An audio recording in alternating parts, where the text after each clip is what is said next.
I forgot to turn my face cam on. Oh, I'm bright. Oh, that's scary. Let's not be so bright. I don't feel bright today. That's a little more reasonable. Also, I'm not centered. I'm terrible at this. Hello, people. For anyone who's about to come in. I don't know, there's like it's like 30 seconds, no one's in yet, but... actually, I should bring up chat on my phone, because, you know, that's something you need to do when you're streaming.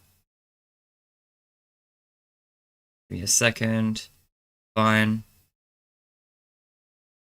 Hello, Angel Theory. Alright. So, I recently...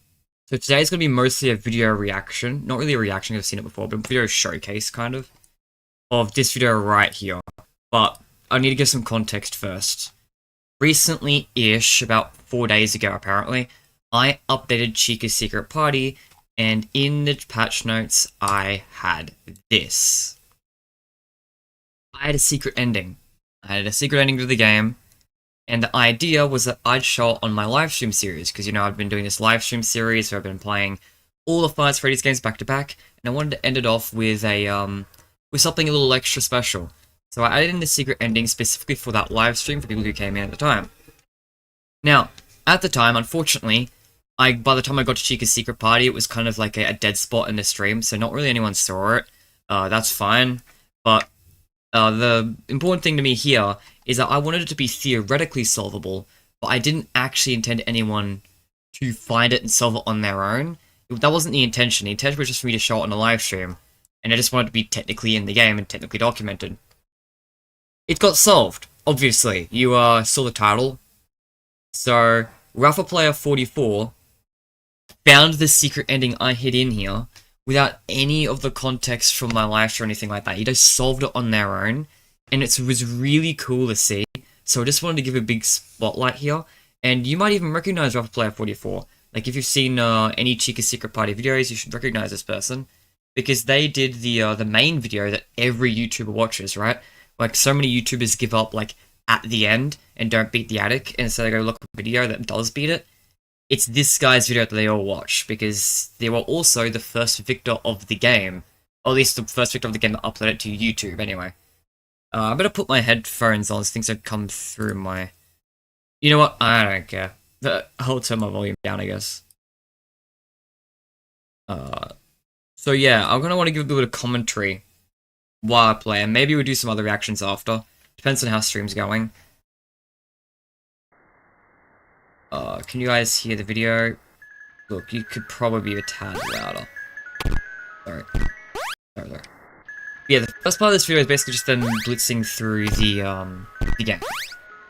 There's not really much to say for, like, the first, like, half of this. But I did want to showcase that they knew about the nose honk, which is fun. A lot of people don't know about that, but you can honk noses on the posters. There are a few gameplay sections I did want to talk about later, when we get there, but otherwise... Yeah, so this room, there's nothing in that just yet, yeah. How long does this first half go for? That's okay. We got 3 minutes of them just playing the game, and not much for me to really commentate on. It's just normal gameplay up until this point. You know, we've all seen Chica's Secret Party. At least watching my channel you have. Which Dorco you have.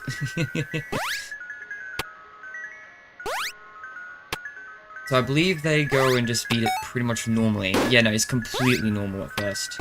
So he could be going for a secret at this point, is one thing I will say. Usually when I'm trying to go for, like, the secret route, but the way you find Jack Freddy's identity, usually I just go for that. I usually don't bother playing the game and then going back for it. I just go to the shadow route first. So for example, the first room of the shadow route is the floor 3 hallway. So usually I'll just, you know, after the bedroom, I'll usually just go to the floor 3 hallway. And then I'll do that. And then I think the next one's the master bedroom, so I go down to the bathroom so I can do the master bedroom. But instead of doing it on the way, he's making these 2 separate trips. Which is one thing that is my first piece of commentary here, is that feels redundant. You know, the part of the video is captioned speedrunning Chica's secret party. But you proceed to play it twice, so like...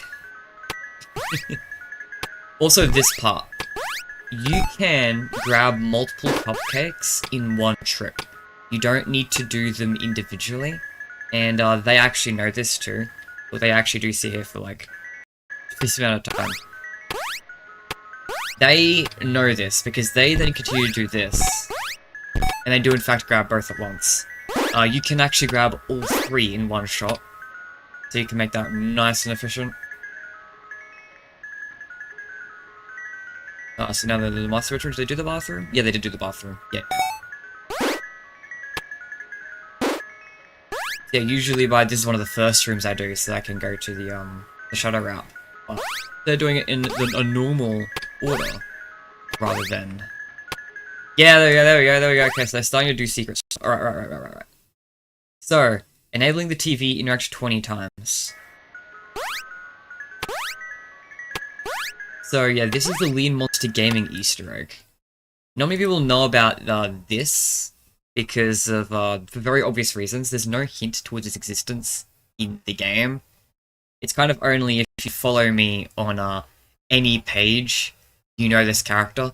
So, and you kind of, often you'd know it exists in most of my games, but I like putting Lean Monster Gaming in all my things. It's technically a Mimic of the Sakura as well, but in Mimic of the Sakura it's a rare chance, so it's not as... No, it's not as nice as this one where you can just forcibly get it. But for this ending, it's actually required, and the reason why is because of what the ending is for. If you already know, you already know. But point is, this is like the one thing you can't reasonably find on your own. And it's for good reason. I thought that it was a funny story for people who are aware of Lean SimD, and so people who watch me on live, or doing me on Discord, they know about this Easter egg. But the average person doesn't need to because it's a Lean Simulator reference. Like, they don't need to know. Five Freddy's fans don't need the cryptic hints to find a Lean Simulator reference. Like, come on, no one gives a fuck. Oh, I mean, apparently I don't give a fuck about Five Freddy's either, according to how my last video is done. Yeah, so this is the first big thing in this video, is that Raffle Player, this is like the one thing that they needed help from me to figure out. Hi, Donut Man. Like the one thing, because you're not supposed to find it in-game. What's the occasion?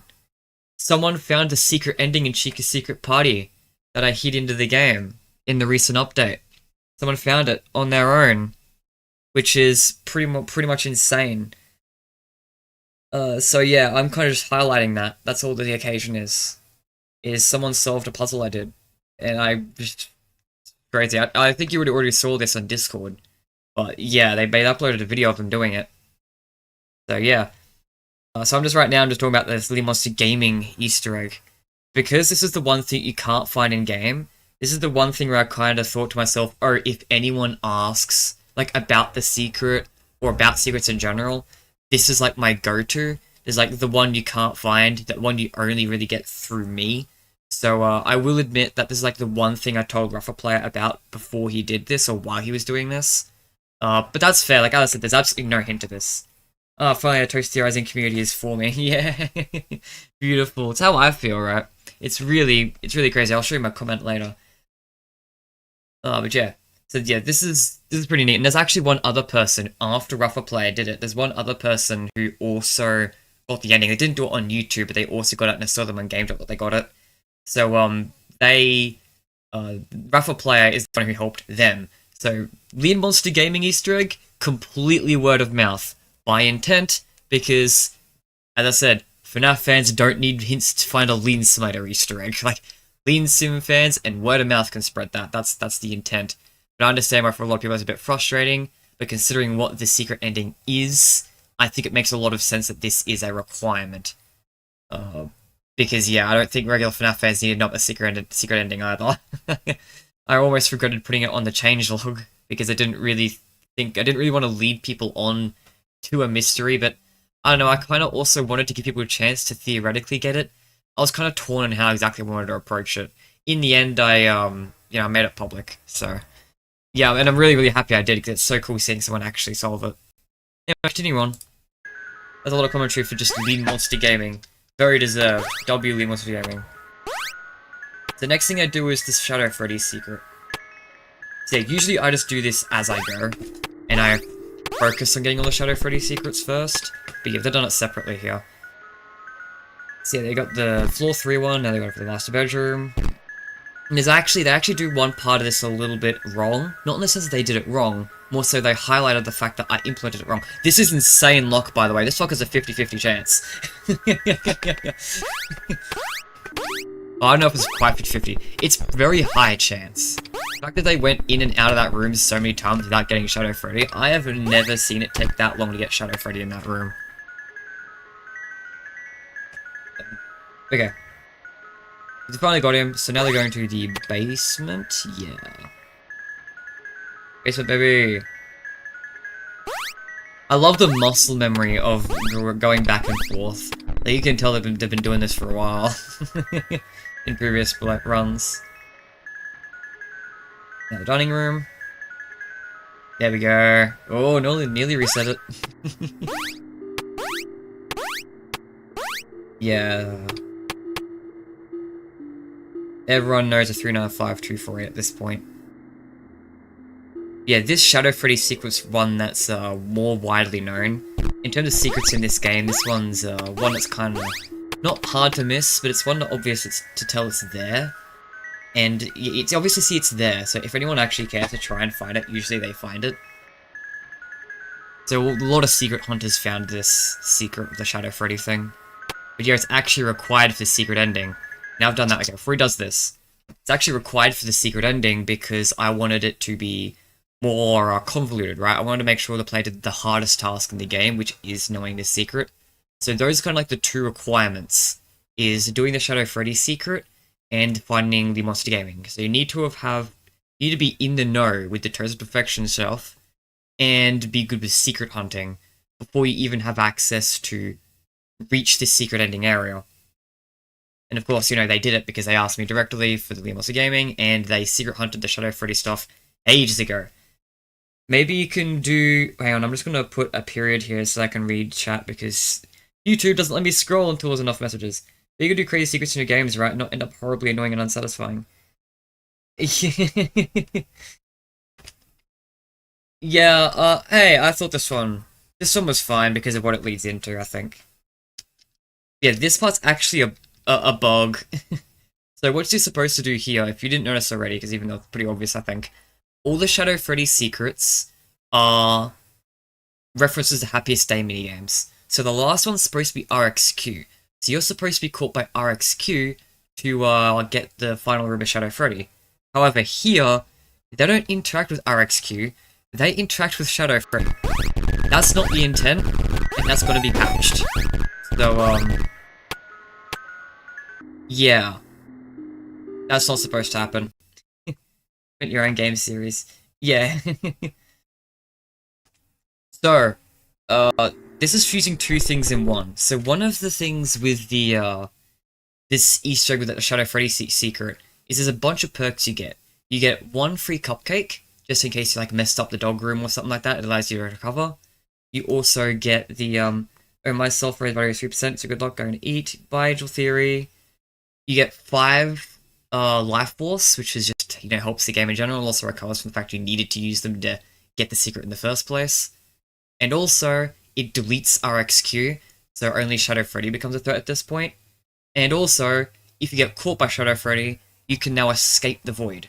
So there's a lot of perks doing the Shadow Freddy secret. I want to make sure that the most convoluted secret in the game had a really juicy reward. So there's a lot of perks to doing this. And you actually have to take advantage of one of them to get to the secret, because the secret room... Oh shit, this game updated? Yeah, I've been updating it, yeah. So, there's a... To get to the secret ending, you needed to go to the front door. That's one of the things that was hinted at on the page for the update, the patch notes. This actually decrypts to open the door or something like that. I think they commented in the description. Yeah, the ability to leave the front door. So yeah, it's one of the first things you knew about from the patch notes is that you can leave the door. I'll get to my comment later. That you can leave through the door. But to do that, you need to leave the attic. So the door only unlocks for you if you get caught by Shadow Freddy in the attic and then you escape. So that's why you need to do the Shadow Freddy secret. It's not just do a secret, it's still a weird convoluted interaction with the secret. So I want to make sure, as I said, I want to tie the secret ending to the most convoluted thing in the game, and that was the most convoluted thing I could think of. Well, that plus, you know, because of what the secret ending is, which you'll see it later, I want to tie it to like the Lean Monster Gaming Easter egg, which is impossible to know without word of mouth. But yeah, basically they fused two things together here. Because they got caught by Shadow Freddy, that allowed them to finish the Shadow Freddy secret minigame and get out in one interaction. That is not the intent. That'll be patched. What you're supposed to do is get caught by RXQ to get the Shadow Freddy secret, and then get caught by Shadow Freddy to get out and then leave. There's supposed to be two separate interactions, and not one like they've done here. I hope that wasn't too confusing, but it might be. So yeah, they've gotten the two secrets, so now they can do this. They can now leave through the front door. So now this is the part where they actually find the secret, which is so cool to see, by the way. Error, Chica cannot be found. Please restart your game to return Chica to her place. Do not under any circumstances bring Chica into a space where she does not belong. Failure to comply will result in you experiencing artifacts that will be of no interest to you, as well as causing Chica's eradication. So this is another hint that this is for something that won't interest FNAF fans. Because, one, you need the Lean Monster Gaming Easter egg. So it's clearly for my Praise of Perfection fanbase, rather than for the Five Freddy's fanbase. As I said, word of mouth basically locks that off. The second tell is even if you knew about Lean Monster Gaming through other word of mouth, it outright tells you that this will be of no interest to you. Now, to be fair, most people read that very cryptically, but, you know, if you read this, you know, you kind of have the expectation is somewhat lowered. Like, if you have a message that literally tells you this will be of no interest to you, and then you find something that, you know, is a little less of interest to you, you know, you can't say you were lied to. You can't feel like you can't be like, oh, it didn't go unrewarded. It's like, no, you did, it's just, you know, you weren't the target audience, and that's why you had to find out things about the way you did.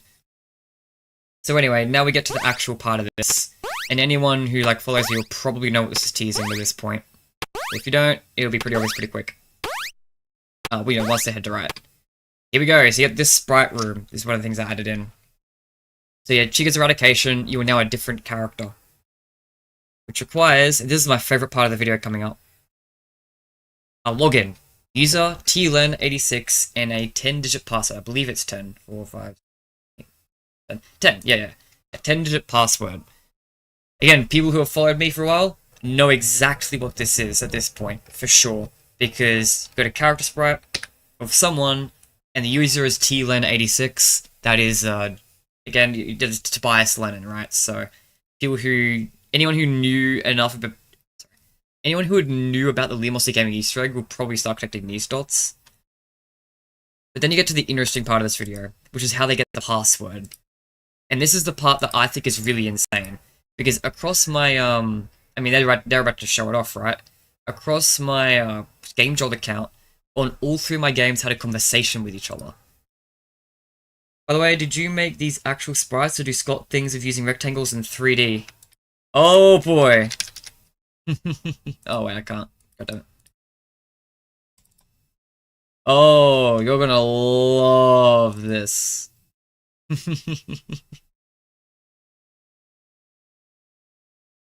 When it loads. Shouldn't take too long.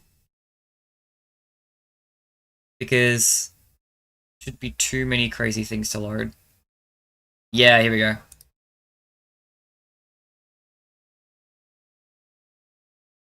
It's all 3D, baby. The entire game is all 3D. It's all rectangles.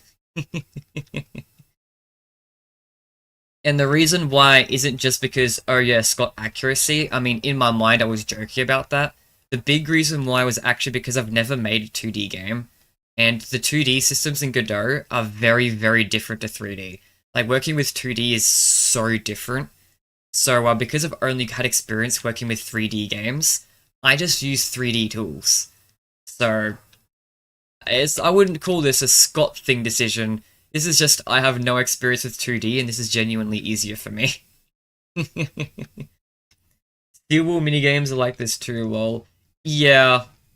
Again, I mean, their games are 3D, so it really makes sense in their behalf. Like, they've literally got a 3D project. But yeah, I love there's so many objects from the side. Looks so funny. Ooh, yeah, impressive. Wow. I wouldn't say impressive. I would say lazy. I don't think impressive's the right word. Oh yeah, and by the way, I just the collisions for the moving out of the bounds for the box just has walls you can't see.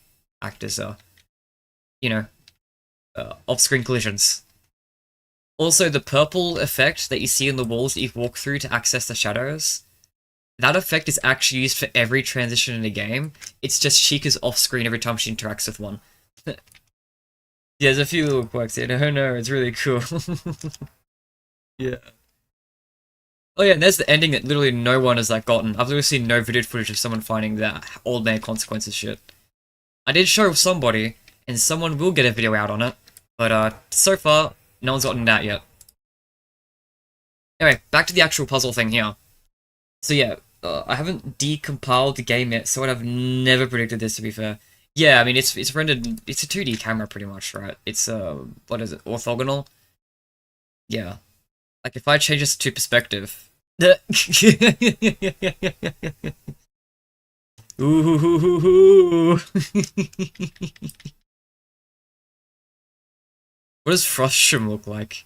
Ah, yes. Beautiful. Absolutely beautiful.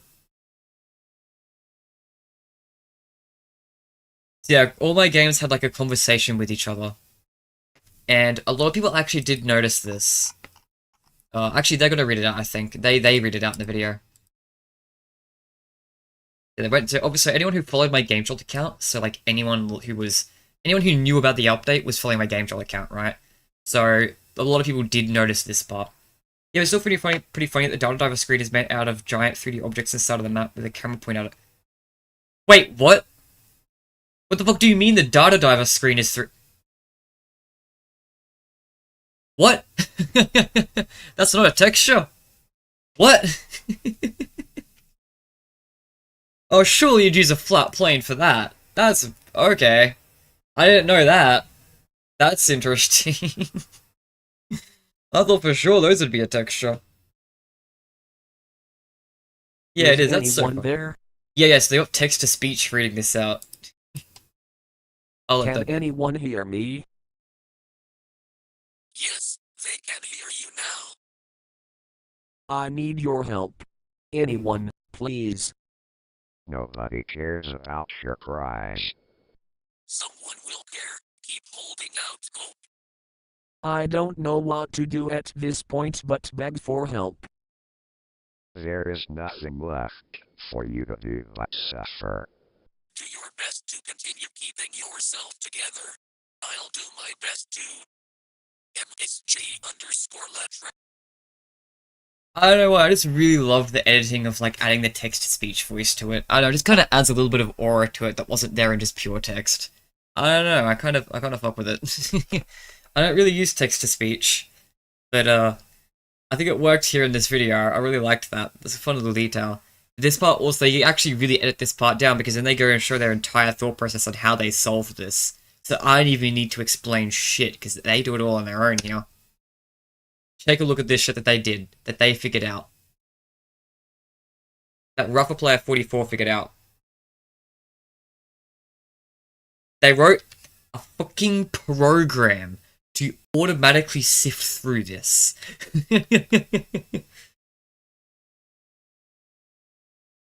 Yeah. And they found out Resurgence is the password. Okay, so they don't explain it here. I think they explain it in the comments then. Oh, yeah, okay. To go through the front door, you'd have to exit out through Shadow Reality and you check the TV. Afterwards, you ask to put a temp character password. Consistently, a day after the update was pushed out, Toast Perfection started posting cryptic messages on GameJolt across their 3 different games, with 3 different entities talking to each other. Scott only ever managed to make 2 of them speak, so who's the real winner, huh? The last message shows what character or what message to extract for the code. Entered W3 schools and doubled together a bunch of code to show the password because I was too lazy to extract it. The file code was Resurgence. Okay, so did they not explain it? In HTML too, yeah. Crazy shit. Alright, so, okay, what this is, I actually thought they explained it a little more than that, but I think they explained it in a comment here somewhere instead.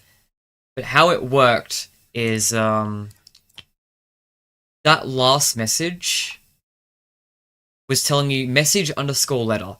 Message 1, letter 12. Message 2, letter 9. Message 3, letter 3, etc.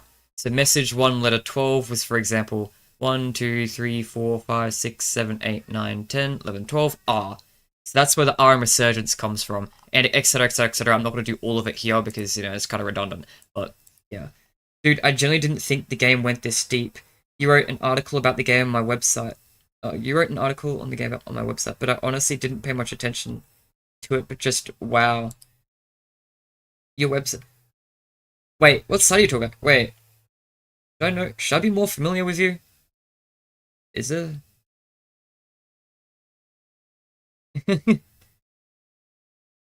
Yeah.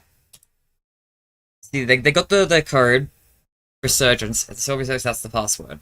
Now, it's actually something I didn't think people would come to the conclusion of as well here, is that the password went to this. And that's because the final message that asks for the password is on Lean Sim. So I thought that anyone who even got to this point, I assumed that they would assume that the password went to something in Lean Sim because the solution was in the message on Lean Sim. Yeah, welcome to Bias London. Yeah, I'll get to that in a second. Yeah, the final message was here. So I assumed people would make the connection it was to this and not even think that it went to Chica's secret party. You know, rougher player figured it out. They looked, they were checking, so they did it. So yeah, at this point, if you didn't know that TLen86 was Tobias Lennon, you definitely do now. Here's the introduction to the character by technicality. Camera's website, sign out. Yeah, you can't interact with any of that just yet, you have to view the cameras first. Yeah, technically Chica's secret party has a camera system.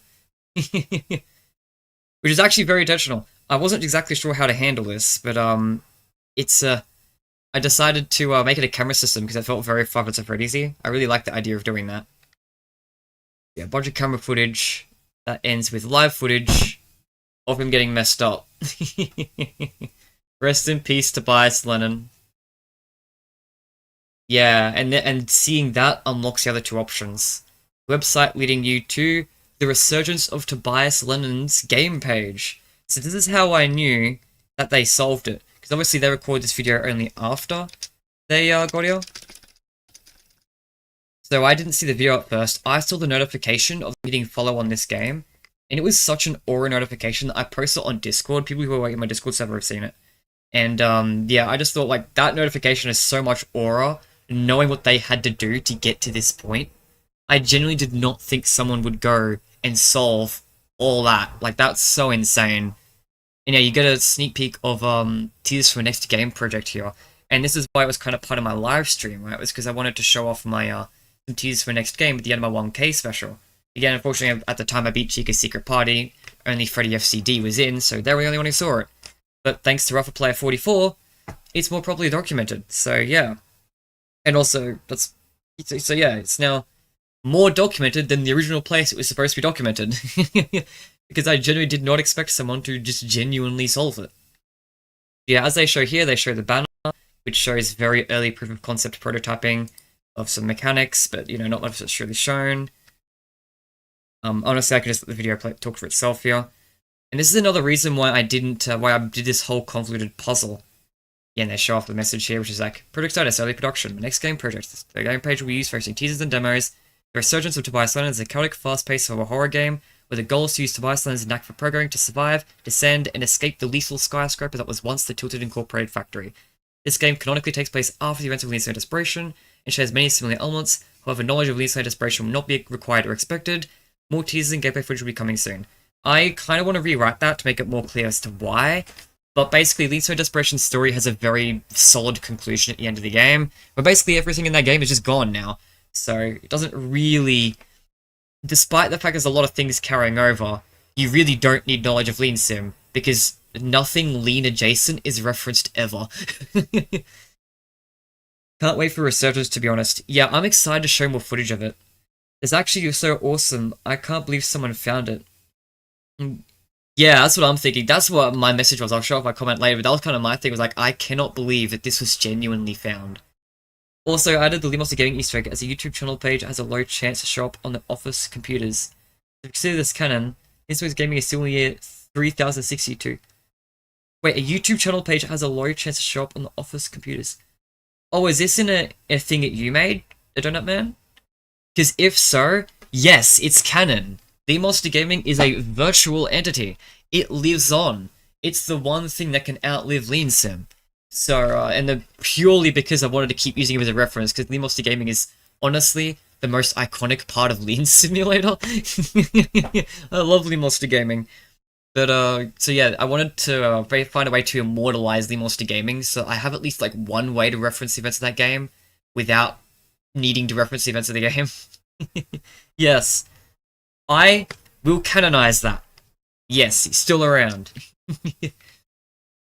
But yeah, more Tears Link gameplay footage coming soon. It's true, I'm working on it behind the scenes. Whenever I'm not working on videos, I'm working on this project. I say that, but at the very moment right now, I'm working on patching Lean Sim and Chica's Secret Party because I have things to patch in both. So, it's currently not today's agenda, but, you know, it's currently being worked on in general. Horror, adventure, survival, action. So yeah, and also, this is why it required the Lean Monster Gaming Easter egg, right? Like, I know it feels really unfair to have a secret ending locked behind an Easter egg that there's no real way of knowing. But yeah, and you can see the age rating here. Cartoon violence, fantasy violence, animated bloodshed, mild language, comical shenanigans. Made in Godot yet again. But yeah, it's because it's this. Five Nights at Freddy's fans have no reason to give a shit about the resurgence of Tobias Lennon. So, that's why I locked it behind Lean Monster Gaming. Because that's kind of like the filter for Lean Sim fans and Toasted Perfection fans will know this. And those are the people who will care about the resurgence, not Five Nights at Freddy's fans. So with that in mind, with knowing that this a teaser for the resurgence of Tobias Lennon is the secret ending, that's why I think it makes a lot of sense to lock it behind such an unfair Easter egg. Because anyone who doesn't know about the Easter egg, quite frankly, probably has no interest in the resurgence of Tobias Lennon. But yeah, they got here, and they look at this image, there are fates worse than death. Everyone has a reason, because it's awesome. You don't know that yet. You don't know that. You haven't seen shit. Yeah, and then this part, they brighten the image, and they exist because of you. I love this, because, fun fact, I didn't even show that on my live stream. So for anyone who was on my live stream, like lurking, or Freddy FCD, they didn't even know that there was a secret thing hidden, a secondary line hidden in the image. So this technically means, because I never showed this, Rafa Player is verifiably the first person to have found this. The fact that there is a hidden line in the floor where there are fates worse than death, and they exist because of you. So yeah. So that's really, really cool. That's something they can take huge credit for that. Obviously, you know, it's not the craziest thing they've discovered so far, but because it's something I didn't show, it's still a big deal to me. And then, yeah, this is just a shot from Chica's Secret Party, but without the scan lines, because in Chica's Secret Party, you can't really see what's going on in the images. So I posted the non-scan line version of the laptop sitting in the room on its own. There was supposed to be another image. I didn't do shit yet, man. This is such a funny response. I love that. Wow, for real. Yeah, and then sign out, which they've called this part of the video Fates Worse Than Death, which is such an aura chapter title. And yeah, this is the lingering shot of the ending in the actual game itself. Tobias Lennon is impaled. I remember showing off stuff from the Resurgence recently on my live streams, right? And not sure, a lot of people missed the Chica's Secret Party section of the live stream, but there were a lot of people there for the Lean Sim section. So a lot of people saw the Lean Sim Inspiration teaser, because the teaser in Lean Sim D as well. And well, that's actually two, because there's one in the base game, there's a full cutscene in the April Fool's game, which is the ending. So anyone who was there for that was like, why is bro getting sword? Which I found really funny. Well, he's also getting impaled. Tobias Lennon is not having a good time. And yeah, this is why I wanted to showcase this video, because Rafa Player, not only are they the person, also known as Customer On, then not only are they the person who was the first one to get video footage completing the game out, and was by extension the one that all the YouTubers used as a reference and they couldn't beat it. But was also the first one to find like and document the secrets in the game. And then when it updated the game, they came back and found the rest of the secrets, including ones that I didn't even like intend to be found. Because the reason why I didn't really want this, the reason why it was so convoluted, is because part of me didn't really want this to become super widespread because of how early in development it is. Like, look at this shit. Look at the gameplay screenshot. The laptop's not even textured in this screenshot. Like, it's early development here. And that's kind of why I was really anxious about making it more open. I didn't want to make the game page public. I didn't want to make a big announcement for it. I just wanted to put it in the game for the live stream and then make it technically solvable without. I didn't expect someone to actually solve it. And now that they have, it's really, really cool to see. But yeah, the reason why it was so convoluted is because part of me did not want to show off such work in progress footage of the game. Oh god, rest in peace. It's fine. I mean, anyone who went through all that, anyone who knew about the Lee Monster Gaming Easter egg, anyone who wanted a secret hunt so much, anyone disinvested, I think is the type of person to not worry too much about it looking early. Because everyone who I've talked to about it has said that the game looks really promising, even though that you've seen nothing about the game. I will share one little tidbit though, so I've got people in chat right now. This map is randomized. Procedural level generation, baby. Procedural levels. So, the main campaign probably won't be procedural, or at least it won't be entirely. But the very first part of the game I'm designing is, of course, the gameplay part of it, not the story, because I'm always a gameplay first person. And, like, the very gameplay first part of the game, I decided to work on endless mode first. So I've got procedural generation stuff for, like, endless mode. Wowie. So, yeah, that's, like, the coolest thing here. The coolest little tidbit there is that even though it's super work in progress, there's nothing really going on, no gameplay footage being showed. If I were to update this screenshot for any reason, even if it's because, I don't know, it looked bad and I wanted to show off something that's better textured that didn't just use one repeating texture the entire time, this map layout will look different because it is random. So, yeah, that's something I think is really cool. There's a lot of cool things out there associated with Tobias London, and even though I haven't really showed much off just yet, I've showed off that Tobias London's not having a good time, he's getting sword, he's getting impaled, and the game is so early on, but when the game starts looking presentable, you guys are going to see a lot of it. I mean, you're already seeing quite a bit of it now. I want to be more open about development here. Because with Lean Sim D, I was too scared of showing anything off, right? Lean Sim Desperation I was kind of subconscious about, because it was a meme game. Because you couldn't take it seriously. And because of that, I didn't really want to push a meme game too hard. I still pushed it a lot, don't get me wrong. Honestly, I still think I kind of push it too much sometimes. I feel a bit bad about that. Like, in retrospect, mentioning it in, like, a comment on, like, Dorko's video and stuff was very, very shameless, but oh well. It's happened, I did it. But yeah, I kind of feel bad sometimes, because it's just a meme game, right? It's a good meme game. People glaze it, actually. Here's another whole side tangent I'm going on. Don't you love Toast Perfection livestream tangents? Like, I remember in my livestream series, I'd played all the games, right? Oh no, before then, actually. Before the livestream series, I did polls on my channel being like, of all the games I've made, Lean Sim D, Miracle Secra, and, Chica Secret Party, which one's my best? And everyone voted Chica Secret Party. I then went into my livestream series, played all my games, and when I went to the review at the end of the live stream, everyone in chat was like, no, Chica Secret Party is not your best game.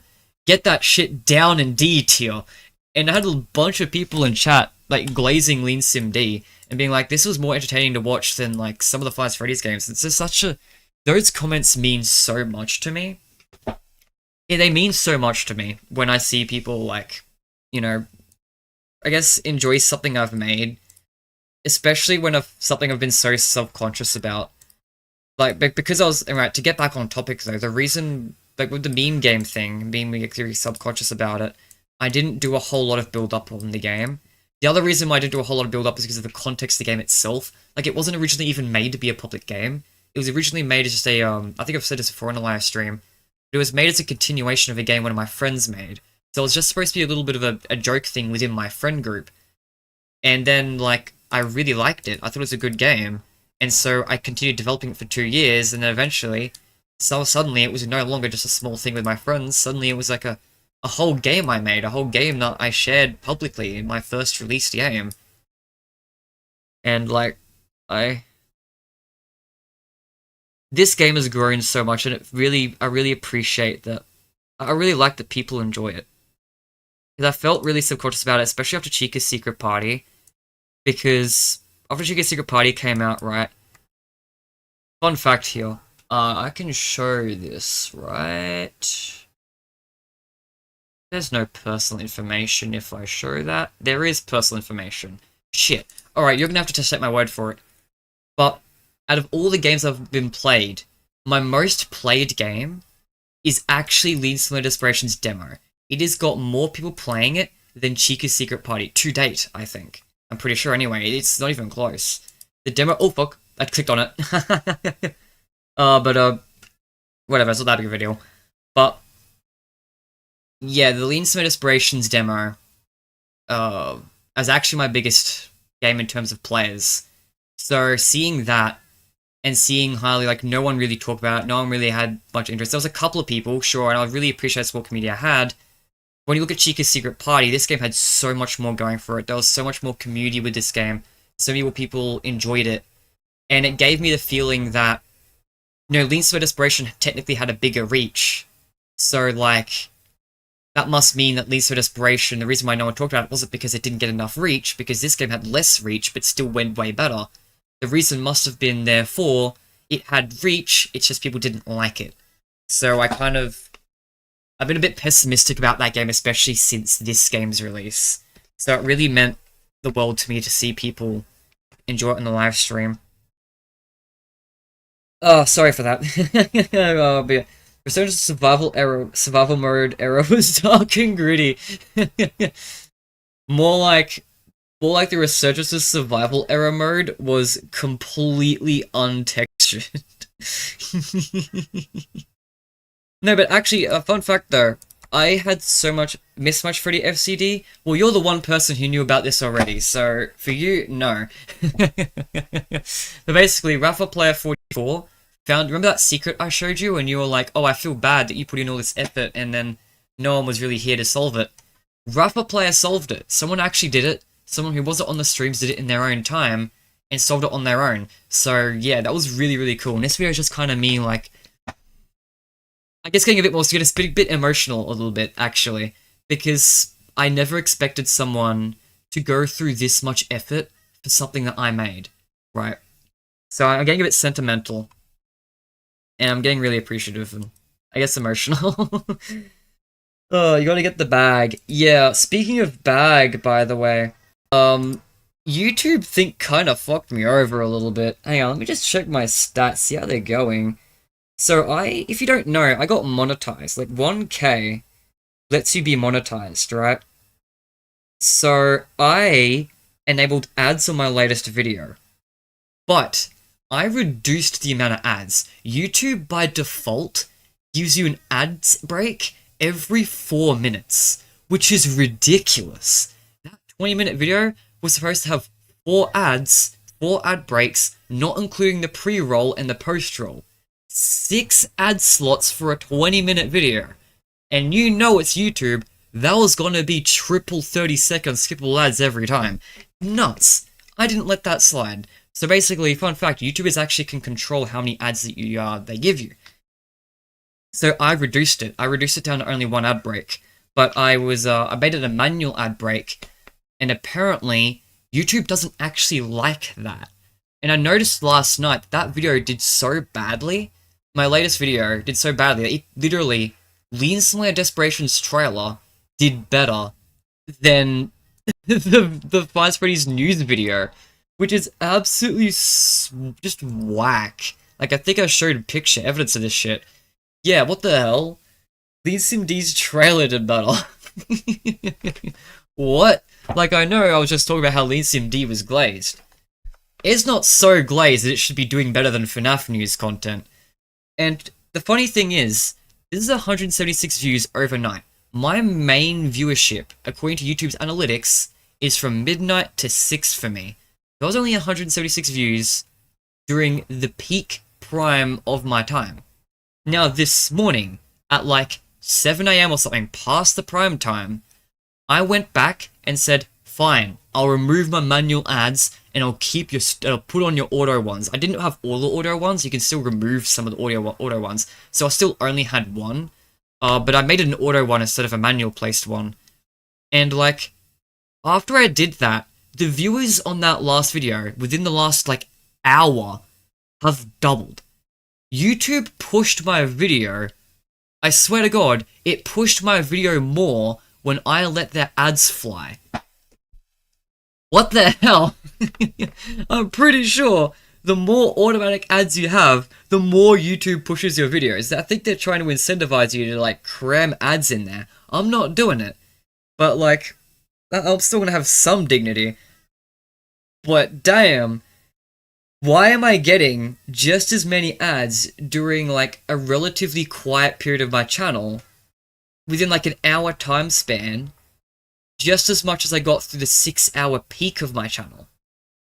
Like, that ain't right. I swear to God, YouTube gives you more ads when you let the automatic system take over. I don't like that, but well, at least it's working seemingly now. At least I can have like one automatic ad and there's still some notable difference. So hopefully one automatic ad is okay. I'd hate to lose all my viewers because YouTube doesn't push my videos and just have all the automatic ads on. Like, that's annoying, because the reason why I lowered the ads down is because the ad rate was annoying. So I thought if I had all these ads on, I'd lose my viewers, I'd lose my community, and I don't want that. I cherish that a lot more than I cherish whatever cents I get from ad revenue. But it doesn't even benefit me, because YouTube just hides the damn video if you do that. What the hell, man? Oh god.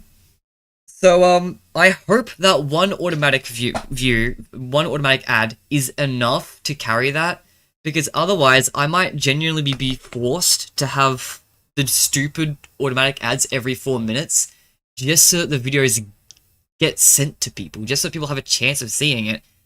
It's just, I'm not gonna do it. I'd rather my niche subscribers, just people who are subscribed to see my videos, than have that many ads. I'm not gonna resort to that. It's just, I really hope that's not what they're doing. I really hope I'm misconstruing something here. But I feel like I've got good evidence.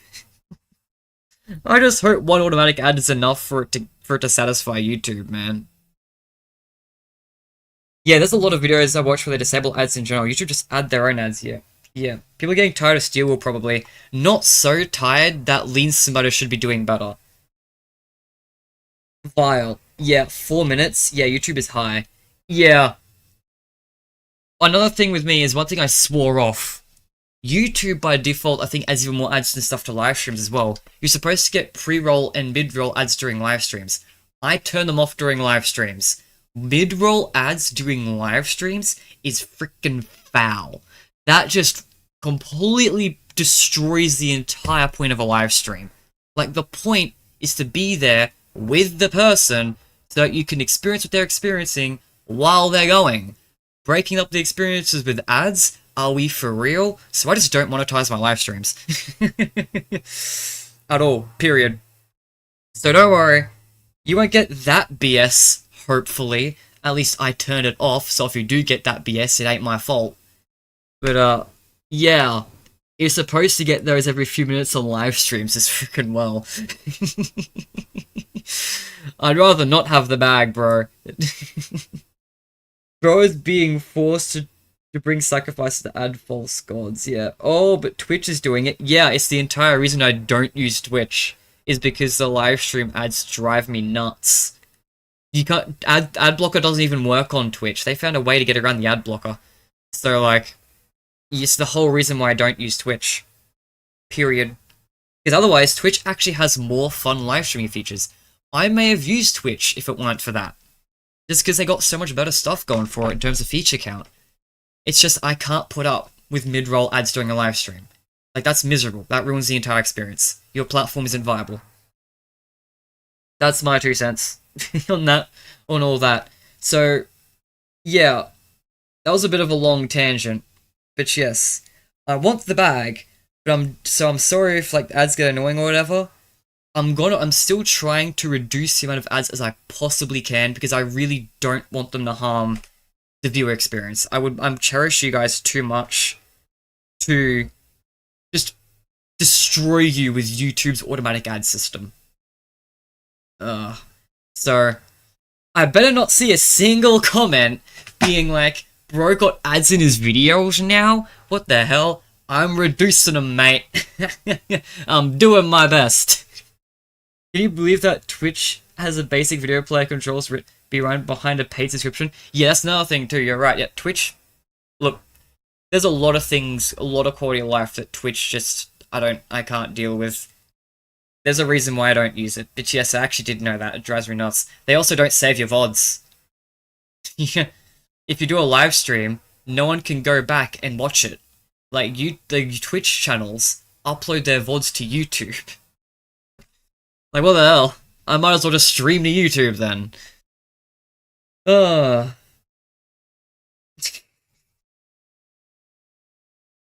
okay. So, can't even join a Twitch stream without a skip. That's another thing! Twitch's ads are 5 minutes! 5 minutes, mate!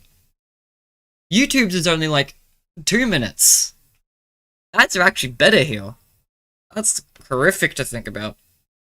God, I can't, yeah, look, you guys are just proving my point more and more. There's a good reason why I'm not using Twitch. But yeah, it's, this sucks, but hey, my stuff's at least staying on YouTube. And I'm gonna do my best not to make you guys feel like I'm being too greedy with the ads. I'm trying my best to keep the viewer experience as good as I can. Speaking of, yeah, all that was on the topic of like getting the bag from this stuff. Right, I want to go back to the researcher's advice, Lennon. I don't want to talk about ads. Oh god. Yeah, I just had to bring that up because I thought that was just nuts that I woke up to that this morning. But yeah, you guys have seen nothing about this game. And when I have things to show, you'll see it. Because to get all the way back to time when I was saying earlier, Lean Sim D had basically barely any build-up because I was self-conscious about, like, not wanting people to feel like they were being slammed with a meme game. But with this next project, the Resurgence Device Lennon, I think that this is going to be a lot easier to take seriously, so I'm going to feel more comfortable pushing it. I now have a community, because Lean Sim Desperation was actually one of the first things on my channel, I think, wasn't it? It was 2024. I only started the channel around, like, 2022. It was pretty early on. Didn't have that much of a... Like, back then, I couldn't even do cryptic teasers because no one would solve them. Back in the Lean Simulator days, I'd upload an image that you had to brighten, and people wouldn't even think to brighten it. Now, in a post-Chica Secret Party world, people do the most insane bullshit imaginable without even knowing what the reward is. So, I like that. I hope... I think it makes me feel like I'll be able to do fun things. The only person I watch on Twitch turn ads into forced bathroom breaks, snack breaks, lol. That's so good, yeah. Yeah, actually, I love how Queso handles ads on Twitch because he always stops what he's doing while people are on ad break. That's so nice. But yeah, anyway. But yeah, you're gonna see a lot of this when it's ready. Because I'm gonna be more confident in this. I have a community that's actually willing to do fun things for it, so there'll be a lot more engagement, I think. I think I'll be able to do more interesting teasers like this. There'll be more cool things to show. I think the game will just be better. Because as I said, for a long time there, especially after Chica's Secret Party, I was really anxious about the reception of Lean Simulator. I feel a lot better now, but there was a period of time Probably a few periods because I was really self-conscious about it. And honestly, I'd every right to be, because I'm gonna be so for real. The challenges update that would just fix the game. Maybe Lean Sim was that bad before challenges, but it's at least in a good state now. And but because I've spent so much time thinking, oh, this is subpar, I need to do better, I'm doing everything I can to try and make sure this next game ones up Lean Sim in every way. Like, I don't want a single element of this game to feel worse than Lean Sim. There was a period of time where I was like, oh yeah, well this will be a bigger game, so maybe the environment won't be as good. But then someone told me that Lean Simulator looks like Garten of Banban. I'm not letting that shit slide. They're right. They're not wrong. But I'm not letting that shit slide. So, like, whatever I need to do to make my next game look better, I'm gonna have to do it. Obviously, this is early prototyping, so it looks even worse now, but by the time you guys see the game, hopefully I get a bit more experience with modeling and graphic design in general, lighting, just in general in just graphics, just hopefully they're better. I need to get experience, I need to learn how these things work. I don't know anything about making these things look good. But I know that you can make things look... The things that people can do is so impressive. And a big part of this for me as well is I actually lowered the graphics engine.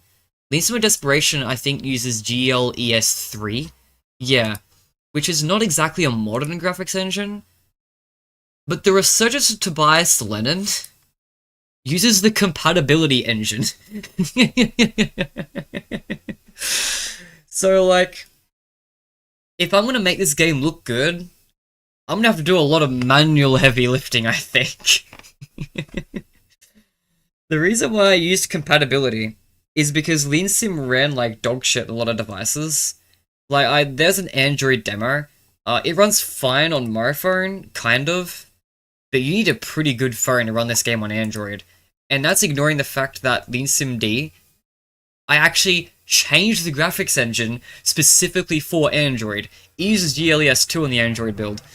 And it still runs like shit. So, I wanted to make sure, I wanted to try and give myself the best chance of making the game run well. So I lowered the graphics engine to the absolute minimum to compatibility mode. But honestly, I might need to just not... The other problem is I might need to, though, because of one other limitation with the game, which I just don't want to talk about just yet. But there's a thing I want to do for this game. A thing I really want to do. Just use forward plus and it works. Yeah, to be fair, you can guarantee more progress learning everything yourself rather than asking people. Yeah. Look, I can't guarantee that this game will be amazing. The Resurgence will be amazing. I have good ideas. I think I have really good ideas. I think my game design has gotten better since Lean Sim D. I think my visual design is probably going to be better as well, because Lean Sim D is just all boxes. And the Resurgence will be a little bit more detailed, hopefully. I want more things to be actually 3D modeled in the Resurgence. And I think my story is way better. Like, holy shit. The story of the Resurgence device, Lennon. I'm not going to tell you guys a single thing about it. And okay, I'll save that stuff to the cheeses. But this game was actually designed with the story first. I am a gameplay first person, but the entire concept of this game came from me looking at Lean Sim D's story and going, how do I craft this into something good? This sucks. I hate Lean Sim's story. It's by far the thing I'm the most and the least proud of in terms of this game, which is funny because considering on the live stream where I showed stuff off from like the glossy entries and stuff, a couple of people were actually interested. And it's also funny because one of the few Lean Sim fans that I've got, like one of the OGs, was there for the lore. So maybe I'm just like, I don't know, really self-conscious about it. I guess that's just the thing with Lean Sim D in general, is I just don't feel good about it, don't feel confident about it. I like the game, but I know I can do better. So, because I was so unsatisfied with the story of this game. That was the thing I was the least satisfied with. The Resurgence of Iceland, the story was made before everything else. And I think that's actually going to work out a lot better. It took a long time to find a gameplay structure that fit the narrative I was working on. And even now, like, I'm kind of, like, I've got endless mode and campaign mode kind of split, right, in my mind. Because part of me goes, this game was designed with story first, here's the story, here's campaign mode. And then part of me goes, but I'm a gameplay first person, remove the story, here's endless mode. I don't know if they'll coexist in the final game or not, or if I'll find some sort of compromise. But right now, it's pretty much just campaign mode is just endless mode, but like not endless. Some things a bit more scripted. Some scripted sequences are thrown in, and the randomness is still there. Don't get me wrong, but it's not as random as endless. It's a little bit more curated. So it still uses the same structure. They aren't implemented as separate things. Campaign mode still uses the structure for endless mode. It's just, in my mind, it's kind of weird how I've approached this early on, because I'm a gameplay-focused person, which led to a gameplay-focused game mode, but also the game was designed with the story in mind. But I think in the end, I think it will pay off, because I think that means, I hope anyway, that both elements are done really well. Because with Lean Sim D, this was gameplay only. The story was the very last thing that came to this game. Fun fact, the Lean Sim D demo came out before the story was written. I literally threw random shit at the wall and then decided to make a story out of it later. Literally, this wall text was complete random bullshit of random story elements. I thought, oh, it might work with this later. Yeah. There's a reason the story turned out bad. That's how last minute the story was written. It was literally random shit, literally thrown at the wall. And then it turned into a story I finally crafted into the final game, which is serviceable and works, but it kind of doesn't. I don't like it. So with this next one, I've got the story in mind, and it's way better. I've never been good at writing. My storytelling has always been awful. So I'm really nervous about how I execute it. I can't promise the story will be good. My execution might literally ruin the entire concept. In fact, I feel good that it will, considering this is my first story-based project. Honestly, it's probably doomed from the start, but I at least feel like it's going to be better than Lean Sim. That's the big point I'm trying to make out here with this big, massive ramble. Every element of this game, I want to be better than Lean Sim. I know I can one-up myself. I know I've gotten better. The story, by far, will be the biggest glow-up, I think. Even if it still isn't great, I think it will be the biggest glow-up, because I'm really happy with what I've got in my mind. It's very cemented down, and I think I'm telling something really interesting here. Alright. Definitely an improvement nonetheless, fantastic. And worst case scenario, return to Resurgence years later and make it with newfound abilities. Yeah, and that's kind of what I feel about Lean Sim as well, right? Is that if I get a lot of skill in making games, nothing's stopping me from remaking my old ones. So, that's not that big of a deal. Like, this is my first game. And this is going to be my first narrative-focused game. And my first free roam game, actually. I'm going to think of it. So, yeah, it's it's a big learning experience. Also, by the way, the movement. I got some fun movement mechanics. When it comes to free roam games, I hate how many free roam games are just doing things with just a walking in between.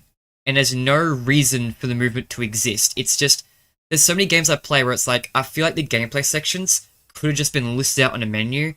I didn't need the walking in between each one. The walking matters so much in this game. It takes advantage of the movement. It really does. In fact, let me show you a game that's my biggest inspiration with the Resurgence of Tobias Lennon. Because it's a random choice. Actually, maybe I'll get to that later. Maybe some other day. Maybe another day. You won't believe... Maybe I'll show it some other time.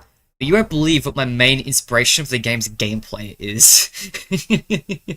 But the movement matters. It is not a game where it's one gameplay sections is just broken up by walking in between. It matters a lot. So I really want to make sure of that because it's something that bothers me in a lot of games. Okay. May I suggest using real photo-based textures? It's rather cheap and looks pretty good. No. And there's a very good reason for that. High quality textures mean nothing if you have low quality models. It don't look right.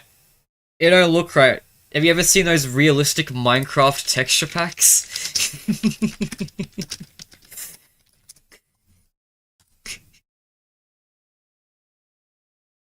No, hang on. Where's the cow? Where's the cow? Realistic Minecraft cow. I need the cow image.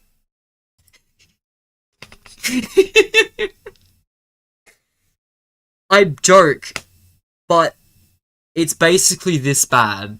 Like, I've done it before. Actually, fun fact, Lean Simulator actually does it quite a bit.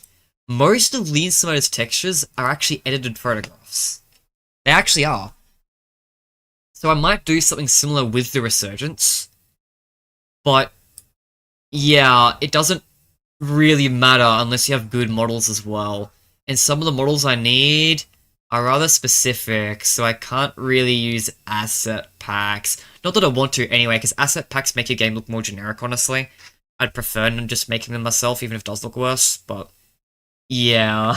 Let's make it roguelike, kind of like Neon White. Everything says on its gameplay, but has intermission training for its story. I know my structure at this point. I don't want to talk about too much just yet, because I'm now well and truly entering the phase where the game's being properly built up. So I'm now at the point where I kind of want to save some things for trailers, but one of my goals this game is that it should be really good even if the entire thing is spoiled. So the story won't take too much away from the game. There'll be, the story sequences should be very intriguing, I think. At least because there's no point in the game where your controls are taken away from the player. Like, there's no cutscenes. It's all just interactions between the characters. Not in person, but over, like, audio intercoms and, memories, if that's not saying too much. So there's interactive story moments. There's no point where the controller's taken away from the player. If you want to, theoretically speaking, you should be able to just continue blitzing the game while the story is ongoing. I kind of know what story structure I want, how it'll be executed. Taking the Scott Cawthon route, we see the classic Wii Ball. Yeah, that was Lean Sim route. Fun fact about Lean Sim's glossary entry. The reason why the glossary entry was added to Lean Simulator was because I didn't want it to be cryptic. I wanted the game's story. I didn't care if it was told badly because the story didn't really matter to me in this game and that's why it sucked. I just wanted to make sure that you could play the game, read the glossary entries, and get something clear told to you so that you knew what was going on by the end of the game. Well, that failed. This game feels so cryptic and says actual misconceptions about the story that I've seen within the few people that have engaged with it, and it's like, oh, that's no good.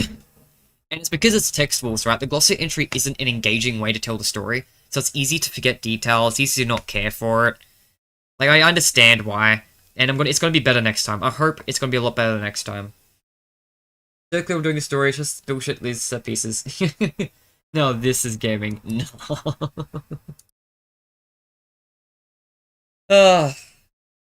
But yeah, I am excited to share more about this project.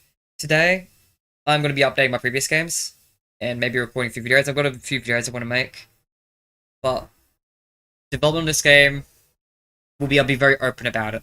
I don't want it to be like Lean Sim, where when did I post the first Lean Sim trailer? Because Lean Side Desperation was in development since 2022. Was it 2024 that I posted the first teaser? Okay, outside of modeling a Lean Monster model that didn't make it into the game. When did I first post this first teaser? What? May 2024.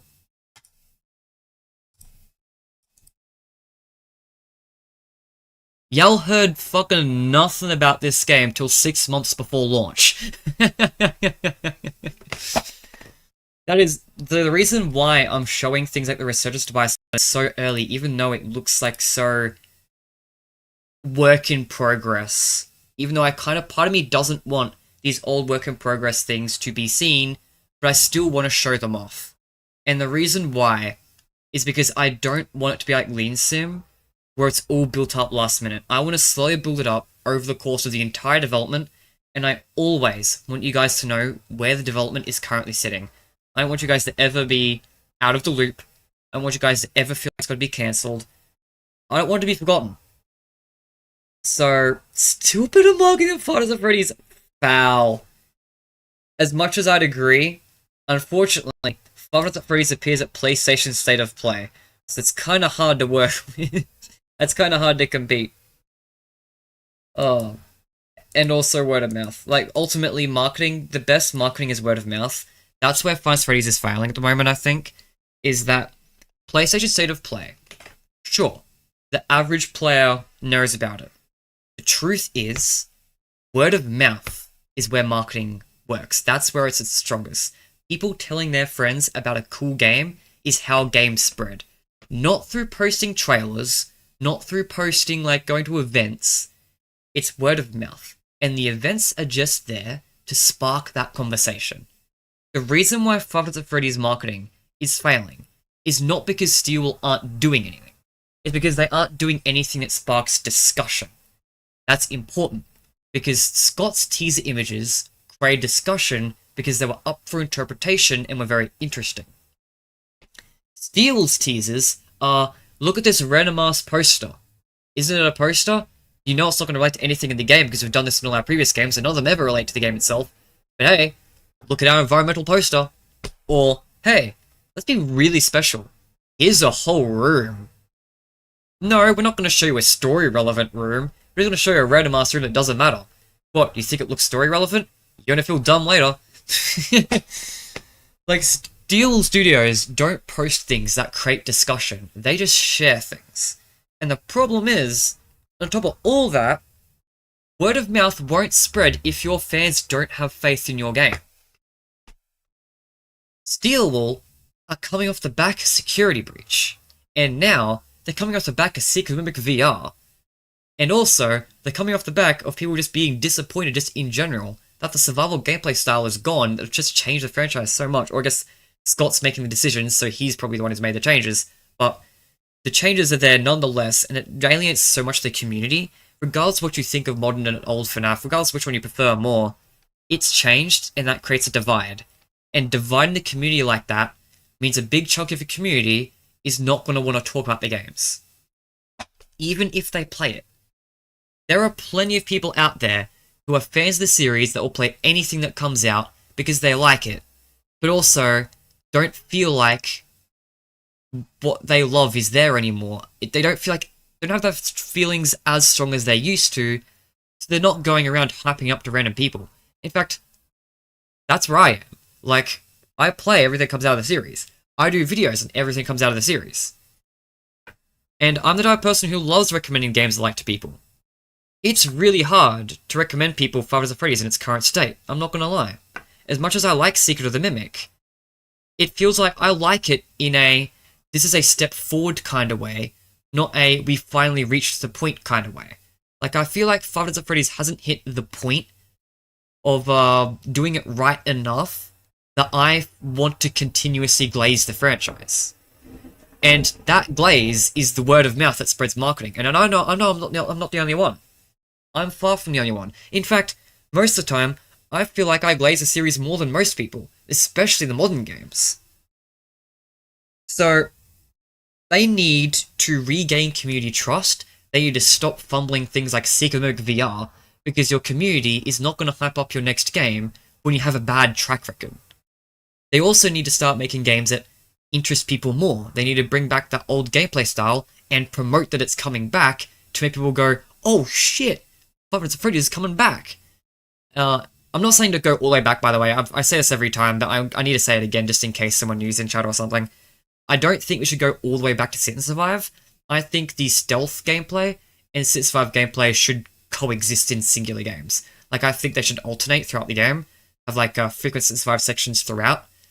Also, the Sit and Survive sections and stealth sections both need to be better. His Security Breach kind of did that. He had a couple of survival sections throughout, but they were terrible. As were the stealth sections.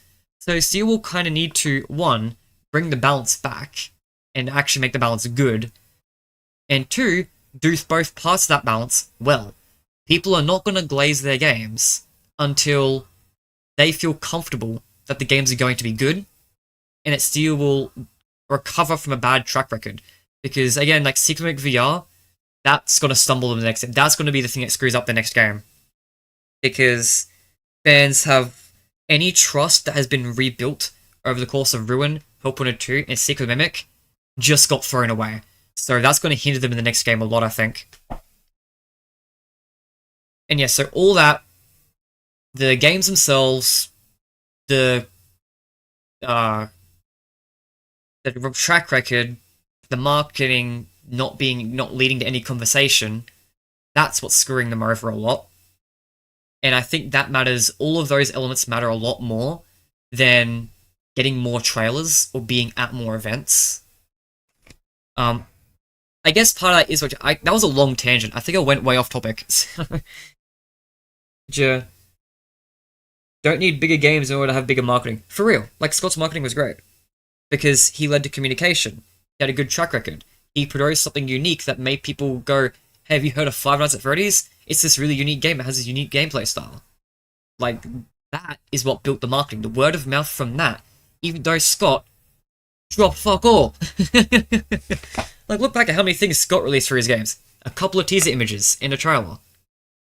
There was no events. And there was no long-term build-up. Because the games kept coming out within such short time span. And that's the other thing that worked to Scott's benefit as well, is that the hype carried... The games released so quickly, the hype also carried over between game. That was kind of funny. But obviously you can't get away with doing that because that would require rushed games, so, you know, that you can't get away with that anymore, but... This is one thing that's worth mentioning. Resurgence on Game Awards trust. Not on Game Awards, but not gonna lie, if by the end of development, I'm really happy with the game, there's a non-zero chance I do try and spend a little bit of money on marketing to try and get it at some event. I know I say that the event isn't what matters, but when you're an indie developer that no one's heard of, it kind of matters a little bit more. Like, most people have heard of Five Nights at Freddy's at this point. It's kind of mainstream. But like, me, no one's heard of my shit before. So I guess it'd probably benefit me more than benefit Steel. No process, Joe, white blank piece of paper. Yeah, that literally happened. Someone please slip Scott a copy of Fire Friendly Neighborhood so he finally ends his Outlast obsession and directs an actually good free roam game with actual resource management mechanics. Oh no. Friendly Neighborhood because it's not scary, so it won't scare Scott. Nah, Dorko's the #1 glazer. I won't forget that one livestream he did where he got pissed because someone said Sonic movies are better, and with zero thought he said that the Sonic movies aren't that good. I haven't seen them. I want to. I've heard good things about them. But I'm not a Sonic fan, so I haven't really thought to watch them. But I feel like, from what I've heard, you don't really need to be a Sonic fan to enjoy them. It sounds like they stand solid on their own, so I'll probably watch them at some point. Just don't know when. But yeah, I try to glaze up the franchise. I try to build up hype for things that I think are exciting. Like, all the stuff, when I talk about, like, the Steel Wool posts, right? People always misconstrue these as, oh, I genuinely think this is, like, exciting stuff for the next game. I try and say it as clearly as I can every time. These are nothing. These are nothing posts. The only reason why I really make these posts is because I want people to have in their minds that there could be new FNAF news coming. I want to give people hope. I want to give Steel the benefit of the doubt that they'll pay things off. They do well, but honestly, sometimes I feel like my patience gets pushed for Steel, sometimes, not gonna lie, or the direction Modern Fights Freddy's in general. I guess that's a huge tangent I don't want to go into right now. You can pay IGN to post trail on their YouTube, Twitter, and mention it. I wonder how much it costs, though. That's a big scary thing with me. I don't have money. Like, at all. I don't have a source of income. This is why it was such a big milestone for me to get ad revenue from YouTube. Genuinely, it's the closest I have to an income. Which is scary, because ad revenue plays like ass. Doing so poorly, they would take anything. Wait, really? Wait, IGN? Elaborate. Shit, what was I saying? God, I lose track of what I'm saying sometimes. I just ramble. But hey, it's a Toast Perfection stream. Welcome. I heard they're pretty cheap from another developer. Oh, okay. I can look it up.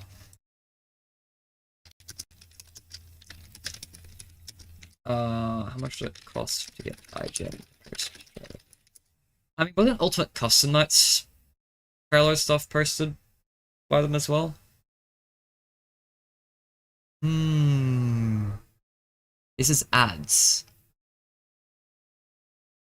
This isn't what I'm looking for. Marketing research? Live marketing research? Yeah, I've got a game hook, don't worry. Yeah, no, Modern FNAF proved my patience too. Make your trailer. I can do that. So at this point, your game's gone viral, has some footage, heads how to contact IGN. Heard all the advice 100 times, email editors, here are pitch emails to prospective PR teams. Always start with a hook, treat your title as a hook, get the point straight away. Mostly avoid embedding images, that makes sense. Desktop links, can't else you reach out for. Call points, increase connections, blah blah blah. So do they? There's no guarantee they'll cover it. I cannot force anyone. It sounds like if you're like already got a game that's doing well, they're just willing to do it. But I guess that's not paying them off. Oh my god. Enough Burger Stream, the best fan game ever. Hi. Okay, whatever. That's too much for attention. Okay, go on. No, we're not watching Rye Toast right now. The 40-minute podcast. I hope that Modern Five Freddy's keeps picking up. I really do. Especially if they're abandoning VR. Because, like, that was kind of the big thing Steel had going for them. Not gonna lie. He said he paid them. I mean, I'm not doubting he did. He just... It's not what I'm finding research on. I'm sure you can. I don't doubt it. But yeah, I hope... no, down, Peralta, Rivera. Not messing with this again. Have you watching about Mini Byte's newest VR video? But the 6-hour one? No, I haven't. It's in my watch later. I watch 6-hour videos. If I get to a day where there's like nothing to watch and I need something in the background. I've got enough things to watch at the moment. Actually, I don't have many things to watch. These are my only 2 videos for today's watch list. Got a podcast and my Minecraft YouTuber where I watch. But yeah, I will watch it though. But yeah, if Steel are abandoning VR, then like their flat games need to be better. Because VR, was my opinion, was literally the only thing they had going for them. At least the only thing that made them stand out from other companies. Made Fights Freddy's stand out from other franchises, even in modern Fights Freddy's. The big thing for me was always VR. This is a VR franchise now, and that was like the big thing that they brought to the table.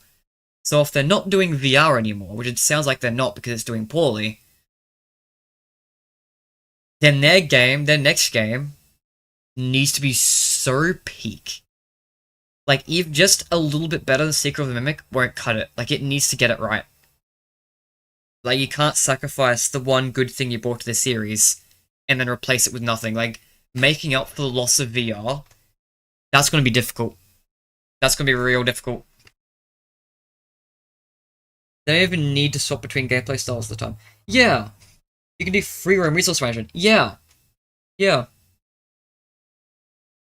Although I will admit, I'm going to be honest, there's a lot of compromises you can have across the games. Like you can do the syslocation thing where you just have it at the end of the game as a reference. But not going to lie, right now, at this point in time, where the Fights of Freddy's fan base is getting so impatient and upset about the fact that they haven't got a classic game in so long, I think that Steel will, at the moment, do need to just really lean into that and reference the actual gameplay style and make it a recurring mechanic. They need to really lean into it. Because if they just do... I agree that they could get away with not doing it if they just had good resource management in the main game, so that the free roam games felt somewhat similar to the classic stuff. But right now, with the current impatience going on, I think this very next game should lean into it more. Disagree. VR hardly had any impact. Only time it did was 4.1. Ever since the game, that game, VR as a whole said, well... Yeah, no, I'm not selling for a FNAF 1 quota either. God.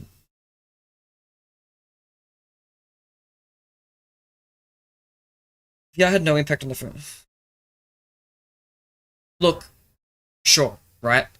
Like, most people don't own VR. Most people don't care about VR. But Steel will... That's the best thing they brought. Like, in my opinion. Like, in terms of quality, like, I mean, I know you're not terms of quality. Like, you say only Help Wanted 1, but they gave up after one fail. Like, you say after Help Wanted 1 it didn't have any impact. That's because they immediately gave up. They had Help Wanted 2, which was, like, it failed because of reasons not related to VR. And then, like, in my opinion, like, no one looked at Help Wanted 2 and was like, damn, I wish this game didn't support VR. Like, VR was not the reason that game failed. In fact, I think it would have done even worse if it went in VR. But, Secret of the Mimic, that was because they already gave up on VR by that point, because they outsourced it to Devoted. Like, I don't count Secret of the Mimic as a fair VR attempt from Steelwool.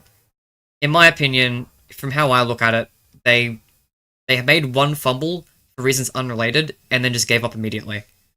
I wish they gave VR a bit more of a chance, but I don't think they will. What about the pop between fans until serious friendships became mainstream? That's true, but Security Breach clap can't be recreated. Am I feeling FNAF being threats coming for you, and not you in 3D too, just like since I'm games too?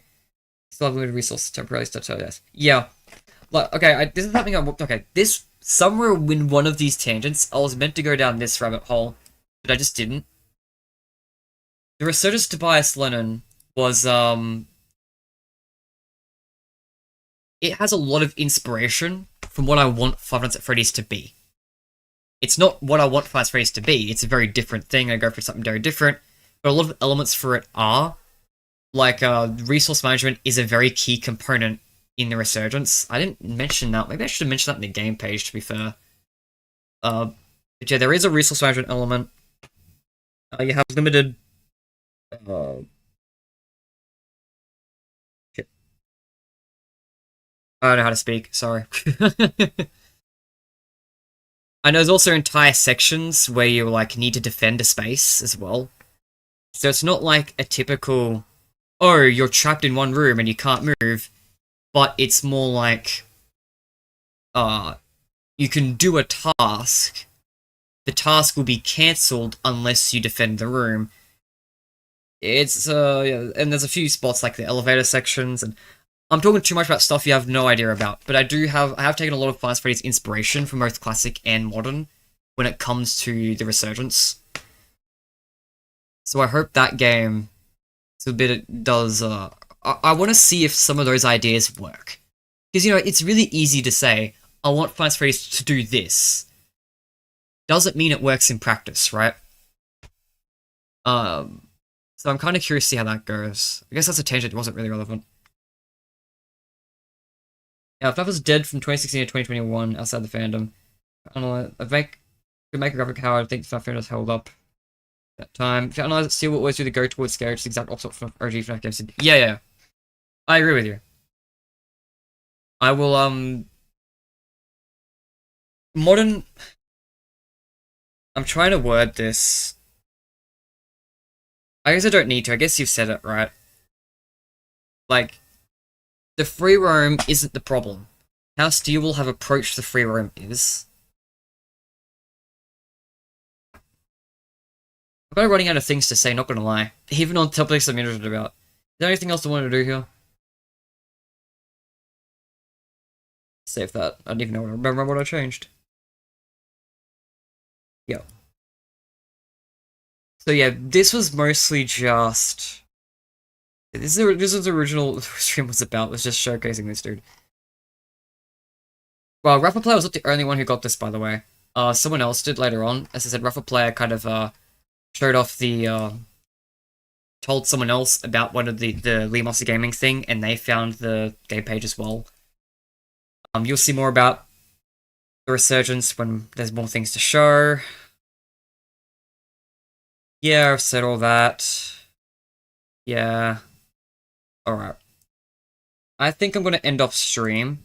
I'm struggling to keep up. It's not even... It's like 10 AM. I don't even know why I'm kind of losing energy right now.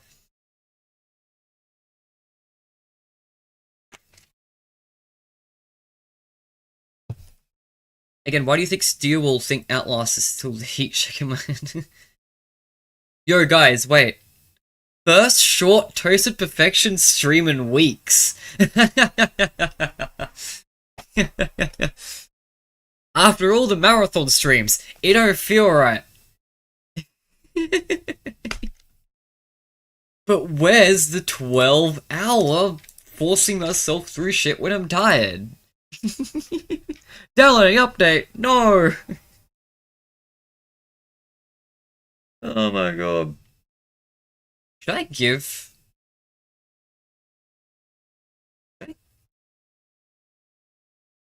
Okay.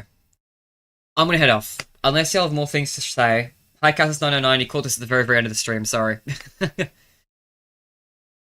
gonna head off. Unless anyone has anything, like, else to add, I think we're good. Then I'm gonna end off. These marathon streams ruined my sleep schedule. Yeah, mine too. If it wasn't very on my time, I'd love to have a long game design discussion. Yeah. I mean, you can always talk to me on Discord. You have me on Discord, so, like... you can always do so there. If anyone's in the Discord server, by the way, feel free to let me know if you ever want a voice chat or something. I'm always willing to, like, have other people on, when I do live streams or something. That's always something I can do. I've always wanted to do more streams with people. I just haven't had people available at the time I've done streams. I've done ones with, like, Craigsy, and done some with Senator. But I'd love to have, like, more people, like, here. Like, come on. That'd be fun. There's also one game I wanted to play. Yeah, what's in my notification? What's on sale? Garfield Kart 2 All You Can Drift is on sale. 50% off. I could grab this for more money than I have. I got sub $15, mate. Oh, I only have headset mic though. That's fine. I had headset mic all the time. It wasn't... It's only for, like, last birthday I was given an actual microphone.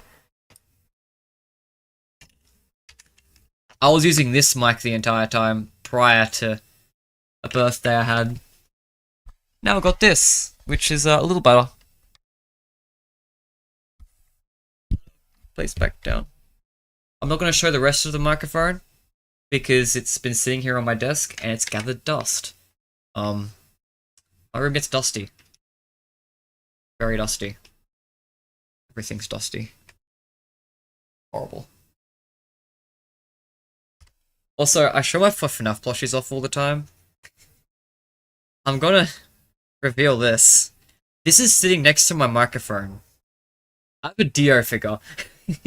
Someone bought me a figure of Dio. Oh, that fucks up my voice. Toast becoming a Garfield YouTuber. Nah. No way. Not when I spent all my money. By the way, I spent all my money on Resident Evil. That's what I spent my money on. I still gotta play it.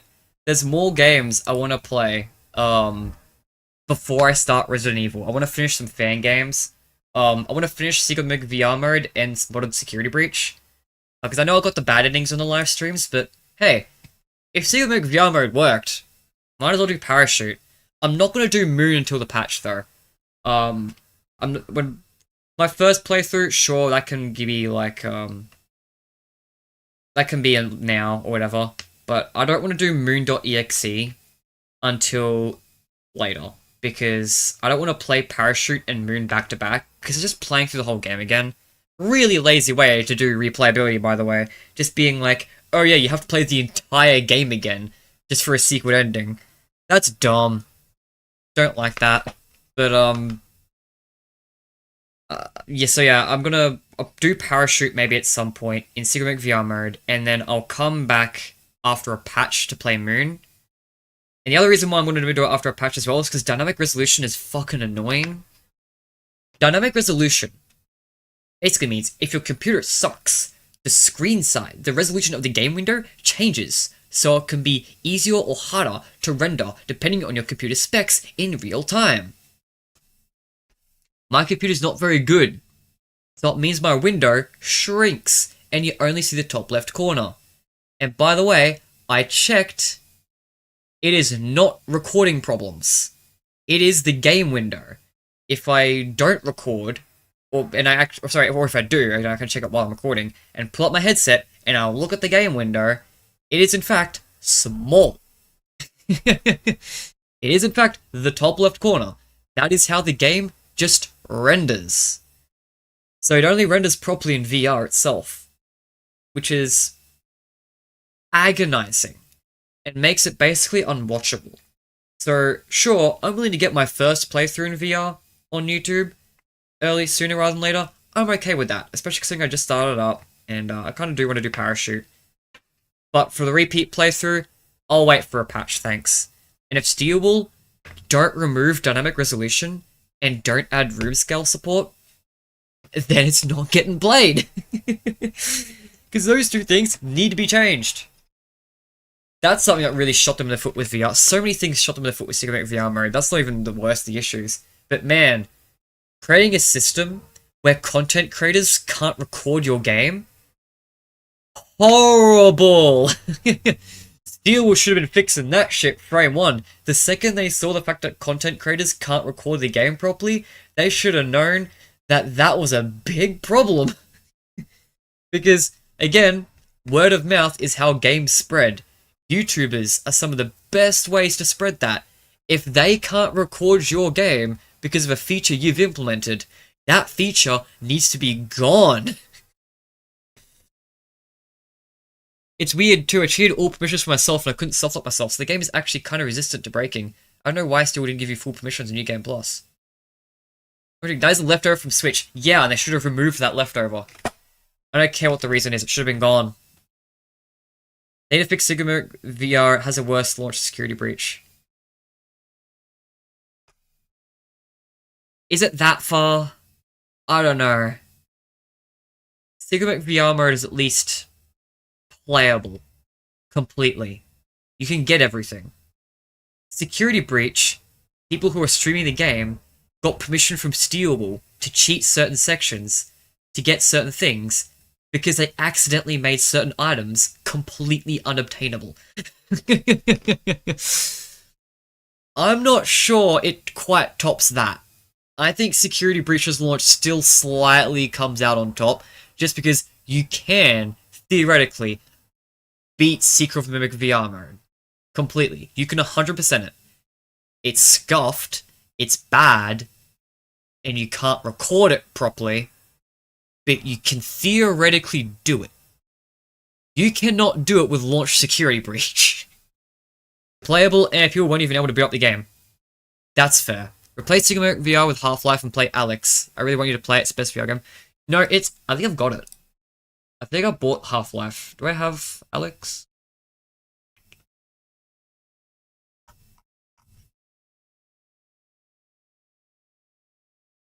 Do I not have? Oh, it's not categorized. Is this? Oh, it's from Family. Okay, I haven't bought it. I will buy it. Holy fuck! Alright. Look, I like VR games. $90 is kind of pushing it, mate. Ooh. Oh, shit. Hmm. Look, I'd love to, but I mean, I could play it from Steam Family Library. Oh shit. Here's the deal. If you buy me the $90 Half-Life Alex, I'll play it. Oh my god, holy fuck.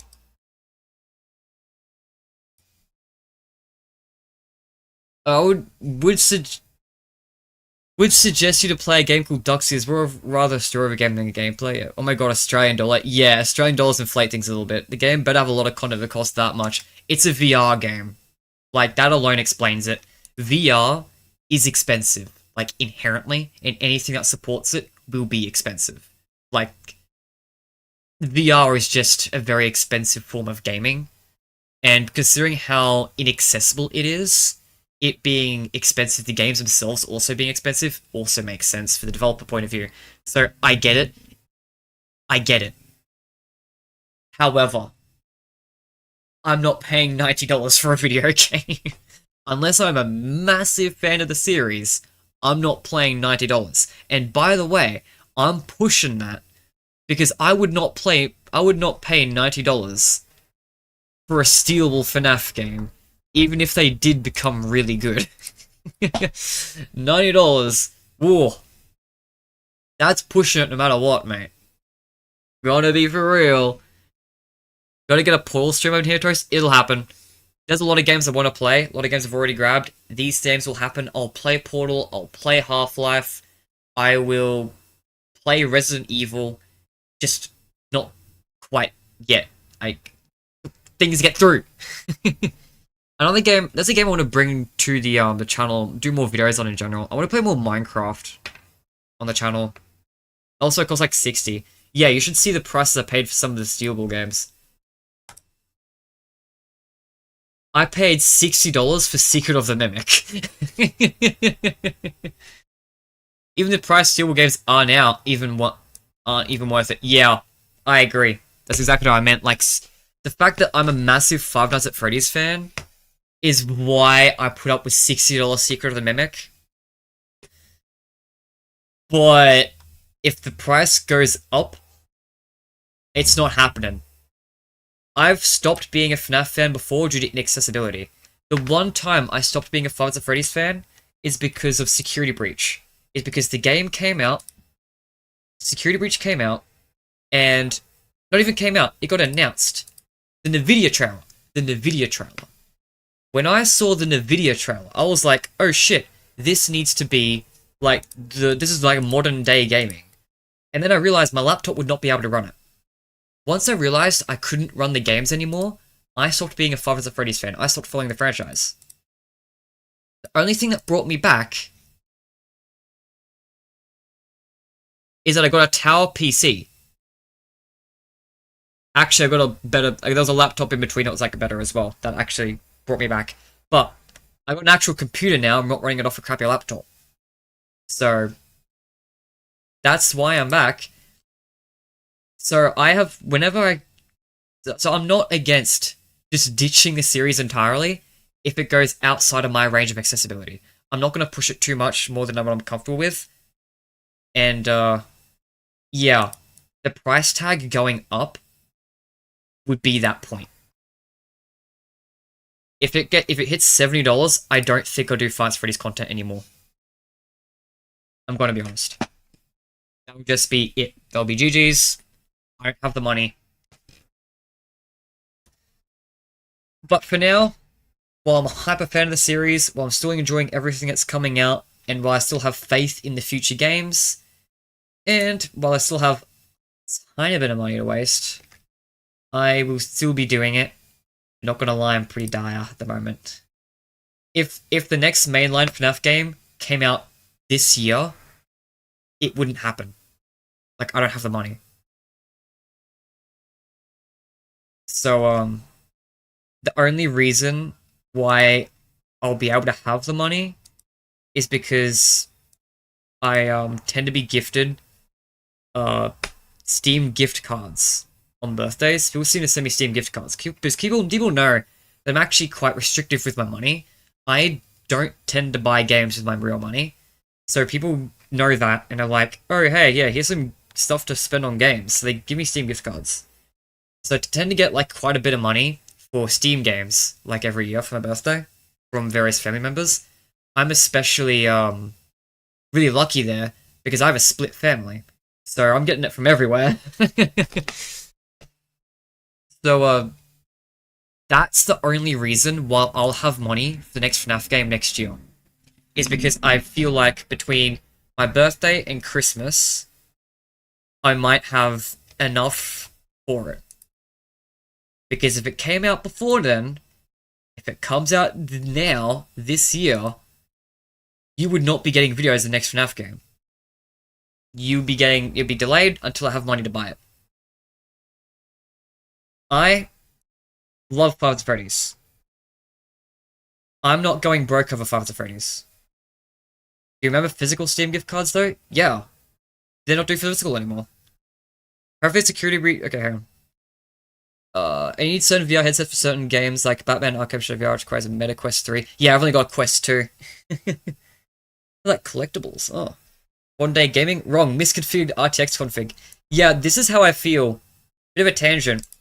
But a while ago, and for some reason it's come back up, people are just discovering this now.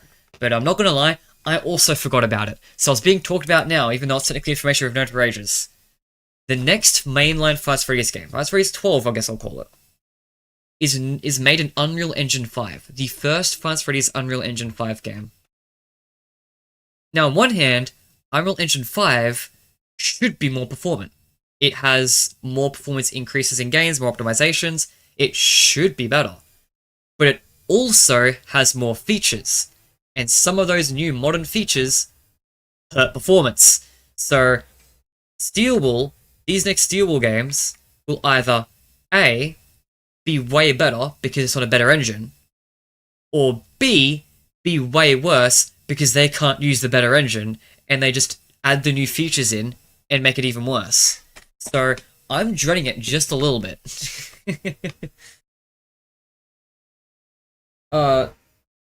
Seamless.exe looking scrumptious right now. Wait, what? How do we know that? Yeah, sure, it's a job listing. Steelable posted a job listing somewhere. Let's check LinkedIn. Usually these things are LinkedIn.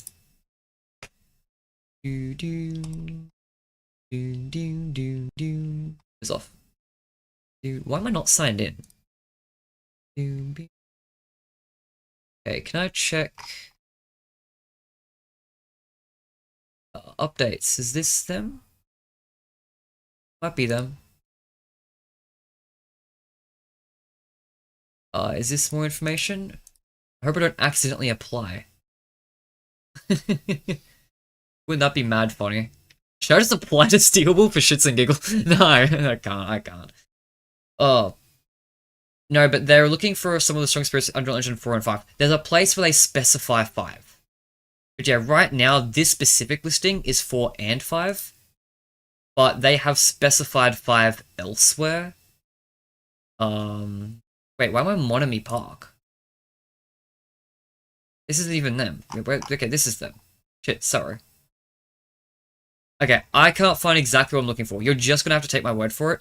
Somewhere they've posted listings that we're working with Unreal Engine 5 now. This is why Godot is the future. Unreal, too performance heavy. Unity uses AI. Unreal Engine also uses AI. Unreal Engine 6 is AI powered. ClickTeam just sucks. Yep. So, yeah, I use Godot. I have opinions on Unreal Engine, let's leave it at that. Yep. Apparently they're looking for a senior gameplay engineer. Do it. Toast Steel, Toast Sales for FNAF. I can't. I have no experience with Unreal Engine, sorry. I literally can't even use the damn program. So back when I was first learning game engines, I learned Unity and Unreal Engine. I went with Unity because I couldn't learn Unreal Engine. I struggled trying to figure it out. I think I will learn at some point soon. I want to learn the basics of Unreal enough to data mine Steel's games, because historically I've been a modder and a data miner. Yeah, if you've ever looked at my videos, we're like, oh man, I'm so glad this guy doesn't share leaks around. Bad news for you, buddy. The only reason why I don't is because I don't have the skills. You should have seen the JoJo's days, man.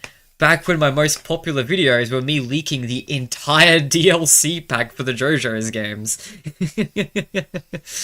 Oh, I remember literally talking to the brand manager being like, hey, I spoiled your entire thing. Sorry. And then he was just like, whatever, man. I'm just doing my job.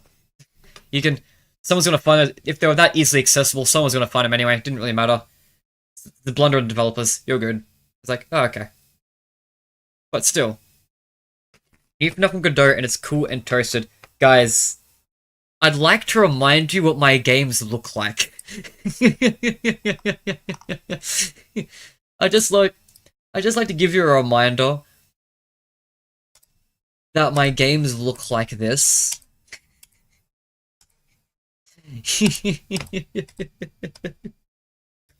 I don't think you want me working on the franchise officially. Maybe as a game designer only. Not as any type of lead developer. I actually do want to work on Five Nights at Freddy's at some point. One of my goals is to be official part of the series. Actually, not Five Nights at Freddy's specifically, but one of my goals is to make it far enough into something I like that I can be part of something I care about. I want to not only grow my own thing, but I want to be part of something I love. I want to be part of a series I love. And I do, since game design is kind of my thing, I do kind of want to make games like spin-offs or something, series I like. That's honestly my dream, honestly. I love that. But right now, I just don't have the portfolio. Maybe when the Resurgence of Tobias Lennon comes out, and everyone's like, yo, this is gas, maybe then I'll, like, send emails through to Scott being like, hey, wanna... Fuck, I've just lost all opportunities now. Sorry, guys. Hey, Scott. Remember that kart racer that Click Team couldn't work on? Well, I made an April Fool's game for Lean Sim that was kind of a banger kart racer. The funniest part of that comment is I would genuinely think that Lean Simulator's April Fool's game, the Lean Simulator kart game, is genuinely more fun than 5 laps. Oh god. It probably doesn't look worse either. 5 laps looks like shit. 5 laps is so bad. Look, I don't hate it purely because it's a spin-off game. And spin-off games are relatively harmless. But it's bad. I think my games do genuinely compare to some things like that. Is Five Nights at Freddy's still in development or was it cancelled? We don't know. We'll find out later this year. So, after the cancellation, the whole cancellation announcement was wrong. Like, the composer who said that was just misinformed, so, they just assumed it was cancelled. They didn't actually know. Click Team themselves have been saying things every now and then, even since the whole drama happened. There was one message there. They do want us to believe it's still in development. Official comments are saying that it's still going, and they're going to wait for, they're waiting to get, official permission to share news. They'll share news when they're allowed to. Otherwise, we're still being led on, and we're still being led to officially believe that it is still in development. However, the things we have heard are concerning enough that it wouldn't surprise me if it was cancelled. So, we don't know if it's cancelled or not, but they want us to believe it's not. But if it is, I wouldn't be surprised. And also, I wouldn't mourn it. I would not mourn the cancellation of 5 Laps at Freddy's. They're under an NDA, yeah, obviously. I know Toast is pretending to be a beginner game dev as a social experiment, and he actually took part in Alien Isolation. I wish I had that portfolio. Yes, we're getting a toasted falafel remake on the Godot. Look, if you guys want a 5 Laps at Freddy's replacement, then check out Faz Karts. This is a game made by Boxsoft. It's an actual kart racer that they've made with more characters. It looks, honestly, it looks a little goofy, but, you know, that aside, selectable skins. You got queens and stuff. Look, I haven't played it. I have not played Fuzz Karts. But I've heard of it. And I've heard good things. And not gonna lie, it's probably better than anything I could make. If you want a fan-made replacement for 5 Laps, this is it. Okay. I'm hopeful for the 12th anniversary, so am I. I'm really excited to see what Steel will I hope Steel will show anyway. The NDA mints joke Steel will made me think Scott is holding them at gunpoint for some reason. If you've heard any commentaries from any developer working in the series in any capacity, you get that impression. Like, Meerkat Studios try to get Scott's permission to fix up the website and relaunch the ARG puzzle thing that they had, not the website they had. They got ghosted. It didn't happen. The development of, what's it called? What's the game that Kane Carter was making? Freddy or Not.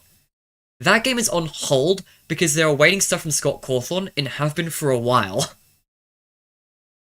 Steelwool making NDA jokes that they can't share things because Scott's not letting them.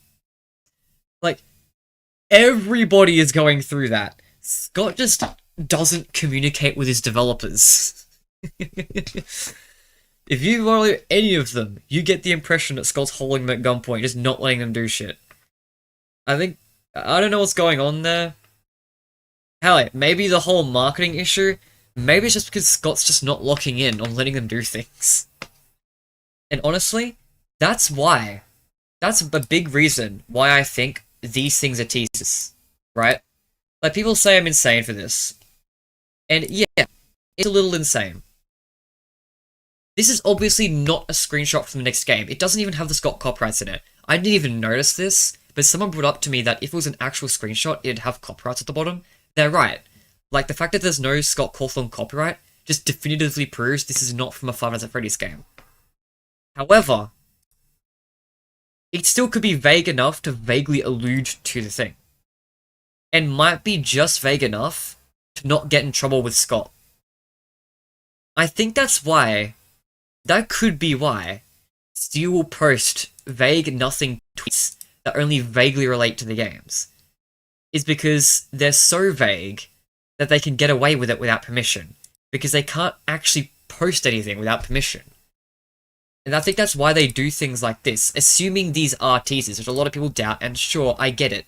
But that is one of the reasons I think these are teasers, is because it makes a lot of sense from Steel's perspective that they'd want to market something, just they don't want to go through the Scott shit every time, right? They want to say something, anything, and they just can't. So the only way to do it is to be so damn vague that even Scott can't be like, you're doing too much.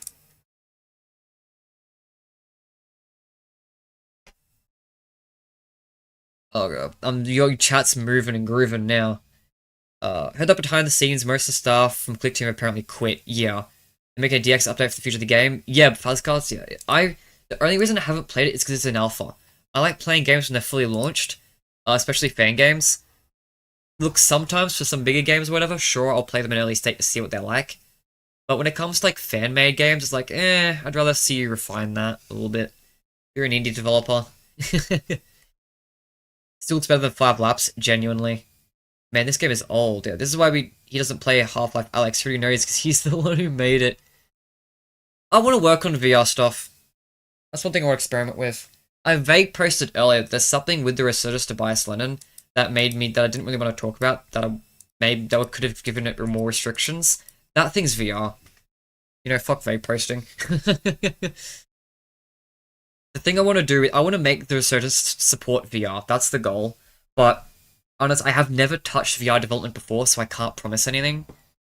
But, that is the next thing on my to-do list. The next actual teaser you'll get from the game, if it isn't, it's either going to be VR gameplay footage, or regular gameplay footage. If it's regular gameplay footage, assume I've tried VR and failed. If it's VR gameplay footage, then it's a sweep, baby. Because yeah, I want to learn how to develop VR games. VR, especially now that VR's dying a little bit. If VR really is like not profitable right now, that's a perfect time for an indie developer to step in and make something that's pretty good. The only problem is visuals. That's like the big problem with the Resurgence and my skill level is I can't do visual design. But, hey, this is what I'll say actually, this is what I'll say, in regards to the game's visual design. I will do my best. I'll do it on my own and do my best, and that's how it'll be. It might be completely dog shit though, because I can't really do that sort of thing. If the game gets hype and attention though, if the game picks up steam just for its gameplay concept alone, to the point where I'm able to feel more comfortable putting a bit more of a budget into it, because right now the only budget I'd put into it is marketing, right? If I get to a more comfortable financial position, and I know there's a bit of hype for it, then I'll look into paying some artists who can make the game presentable. That will be late in development. For all these early teasers, you're getting gameplay footage. You're getting story vague posts with bad graphics, and gameplay footage with bad graphics. And I hope the story and the gameplay distract you from the bad graphics. Oh god, correct donut. Scott probably wants him to wait until the 12th anniversary. I think so. I think so.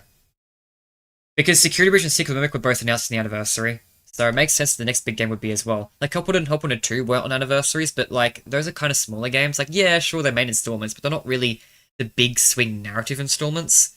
I feel like Security Breach and Secret Mimic both being announced on anniversaries makes me think that's just going to be a running trend from now on. And I think Scott's going to announce something on I think Scott's going to announce something on anniversary.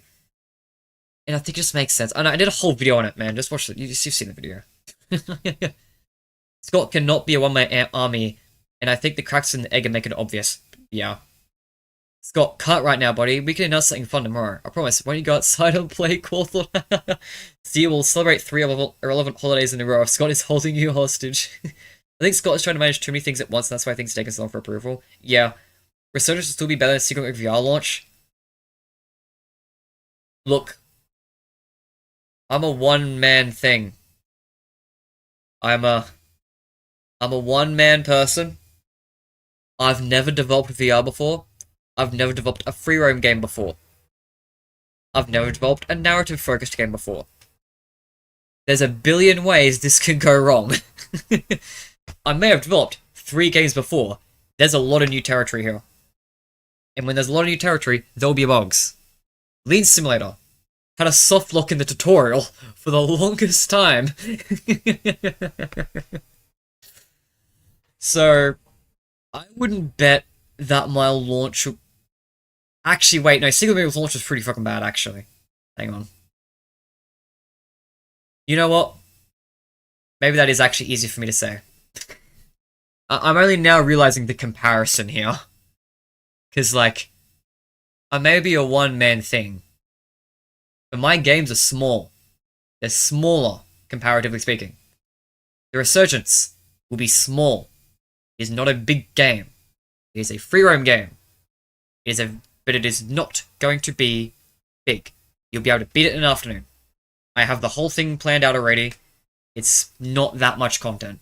The idea is it's going to be more aimed towards replayability rather than one long campaign with a lot of stuff to do.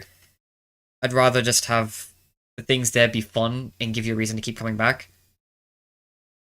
I mean, I guess that is replayability, but yeah. That's kind of my goal there. So the game itself, you're just going to beat it.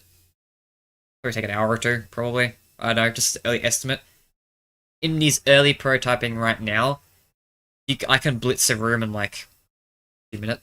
I mean, to be fair, there's a big gameplay mechanic that's gonna make it slower, but it hasn't been implemented yet.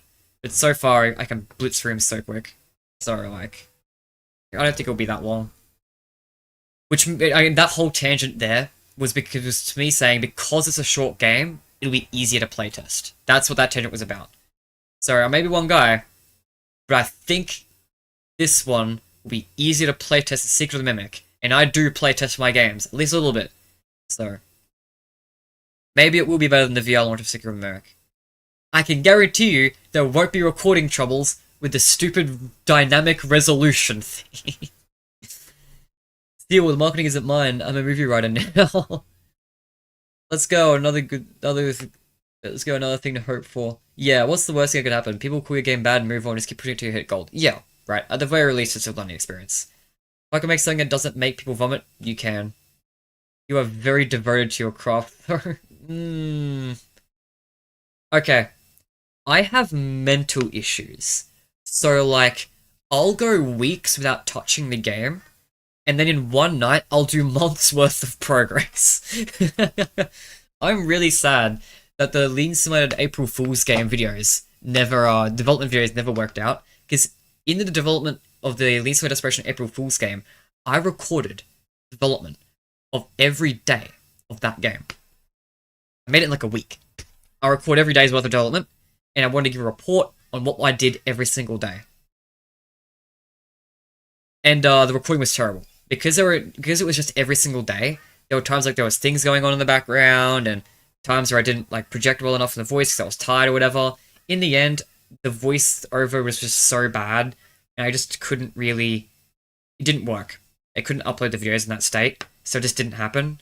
But man, I wish it worked out, because it was so funny seeing shit like, oh yeah, I was lazy today, so I got a single PNG. Oh yeah, I was lazy today, so I added wheels to the damn carts. I was lazy, all I did was make a mock-up of the menu, didn't do anything. And then the next day it's like, oh yeah, I built the entire map with all details in one day.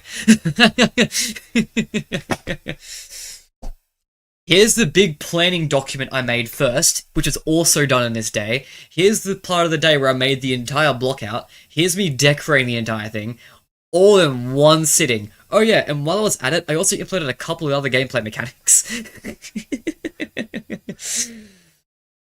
I don't know what I was on. That's just how I develop things. I don't know why I'm like that.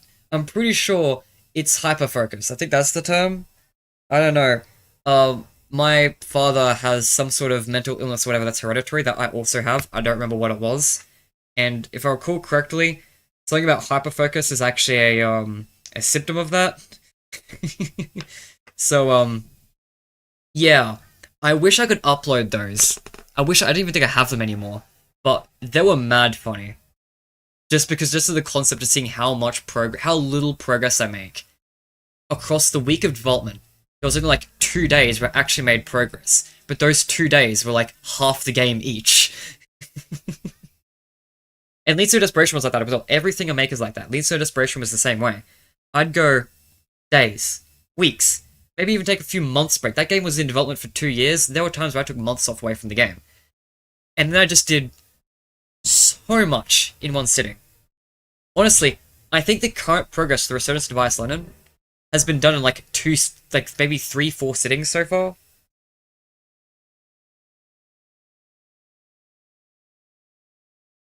I can tell you right now, this entire puzzle that was made for Chica's secret party, the puzzle to leave the door, the puzzle to solve for the code, the writing for the messages, the scheduling of the messages, the what was it? The playtesting to make sure it worked, the camera footage, the rendering, like the teaser images, the game page, all of it was made in one sitting in a day. There was a little bit of planning beforehand, and I spent a little bit of time beforehand making the model. The Twice Lennon's model took a few days, I'm going to be honest. This is not something I made in one day. That took a few days. But everything else was done in a day.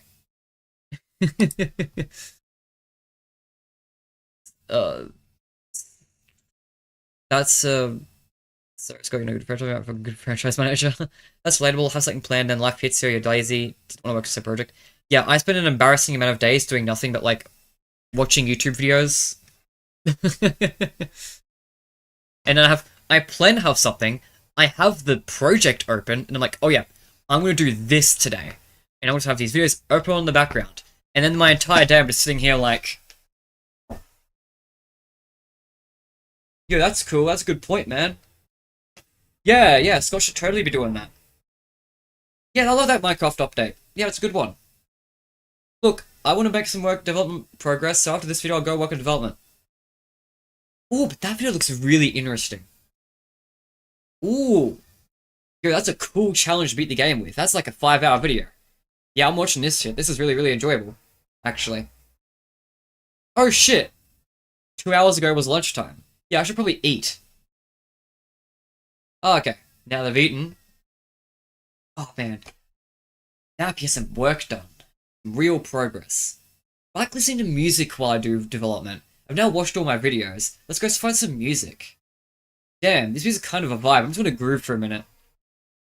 Wait, what is that recommendation? Next, I've just watched this, listened to this song, and now there's a YouTube recommendation for a really cool video. I'm watching that. And then my whole day is gone. Oh man, I spent 2 months adding watermelons. You always say exactly the same. Still in dialogue boxes here. Watch some motivational video and go like, damn, that's crazy. And continue to scroll on my phone.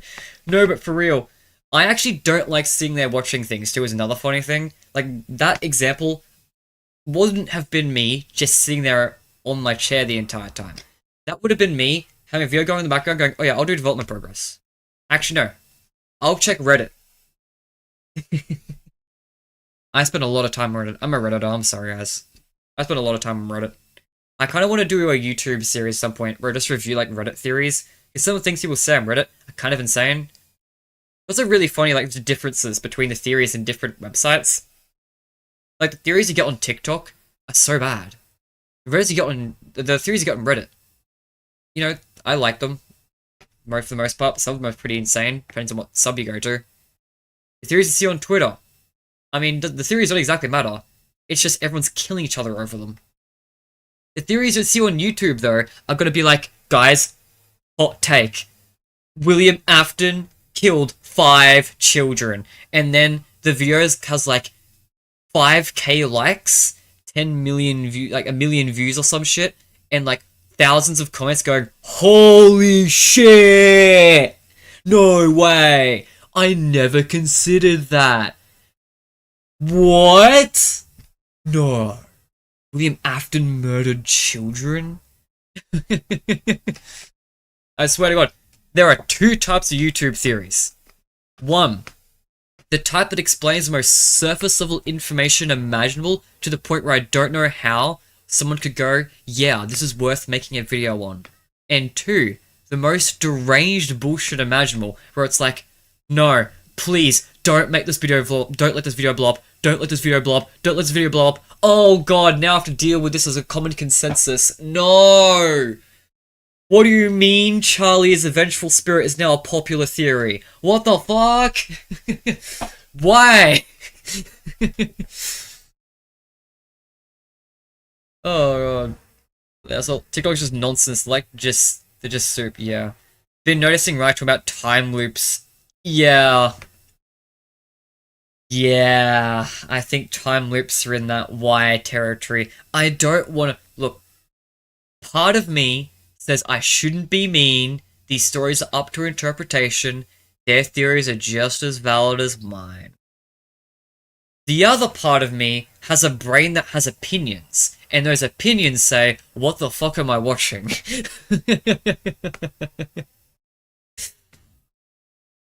That's kind of why you see there's a little bit of a divide. Depending on my mood during a stream, I'll either lean one way or the other. Because some streams, most streams, I try to be really open to theories and I'm like, yeah, let me know. Yeah, sure, I don't believe it. Here's my problems with it, but still, yep, that's fine. And then the other theory, and then other times I'm just like, no, what are you talking about, man? No, dude, you're ignoring this. He's talking about getting stuck in a memory. That's still a loop.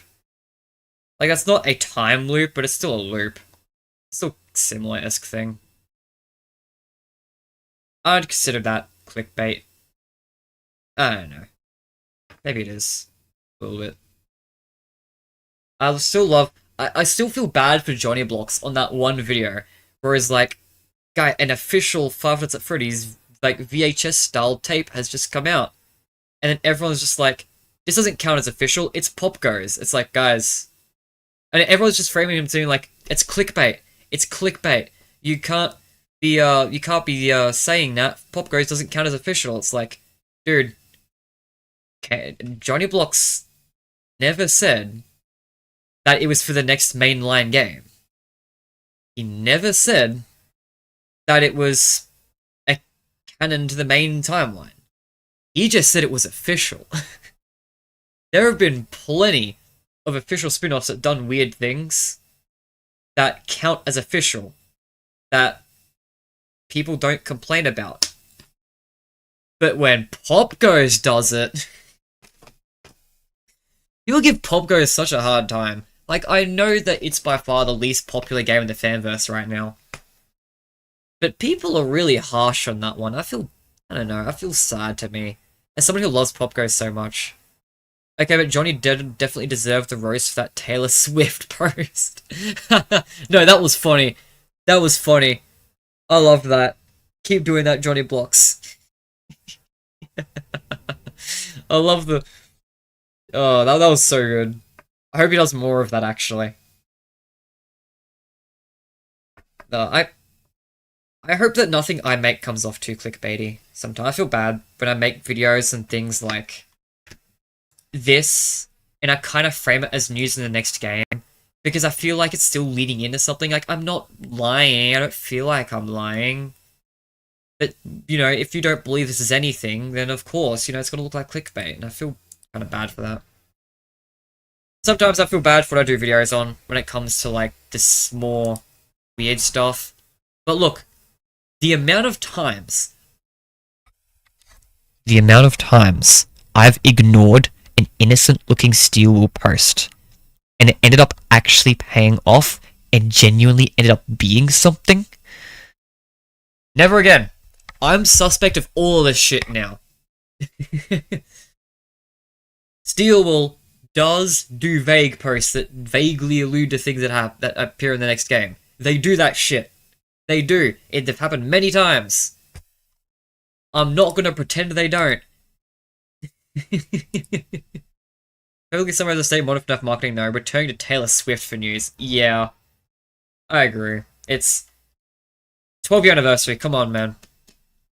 This is the longest we've been between FNAF games, and I should have mentioned that in my previous video, where I was like, oh, it's been like so long since we've had news or whatever. I didn't bring up that it's been the longest time we've been between games. It's been over a year. The only time we've ever waited over a year for a new game announcement. Oh, so we're getting pretty impatient. Now, to be fair, I'm gonna be honest. In terms of all the times we've waited for news, this is not the worst. Like, we've still been getting spin-offs, getting news on spin-offs. We've still been getting, like, vague news every now and then. Some things to talk about. Like, there were times we've starved way more for content. There was, like, nearly an entire year of radio silence for Security Breach. I'm happy I wasn't a FNAF fan during that time. Like, people look back on Security Breach being like, oh, the marketing was so good, the hype was so good. And yeah, objectively speaking, the marketing was more effective. But let's not gaslight ourselves.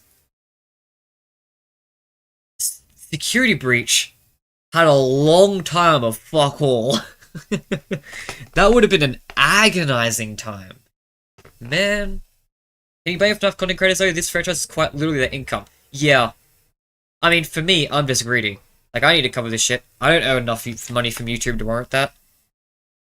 That's kind of when it comes to theories. That's kind of why that's really relevant for theorists. Because theorists have to make theories to earn money.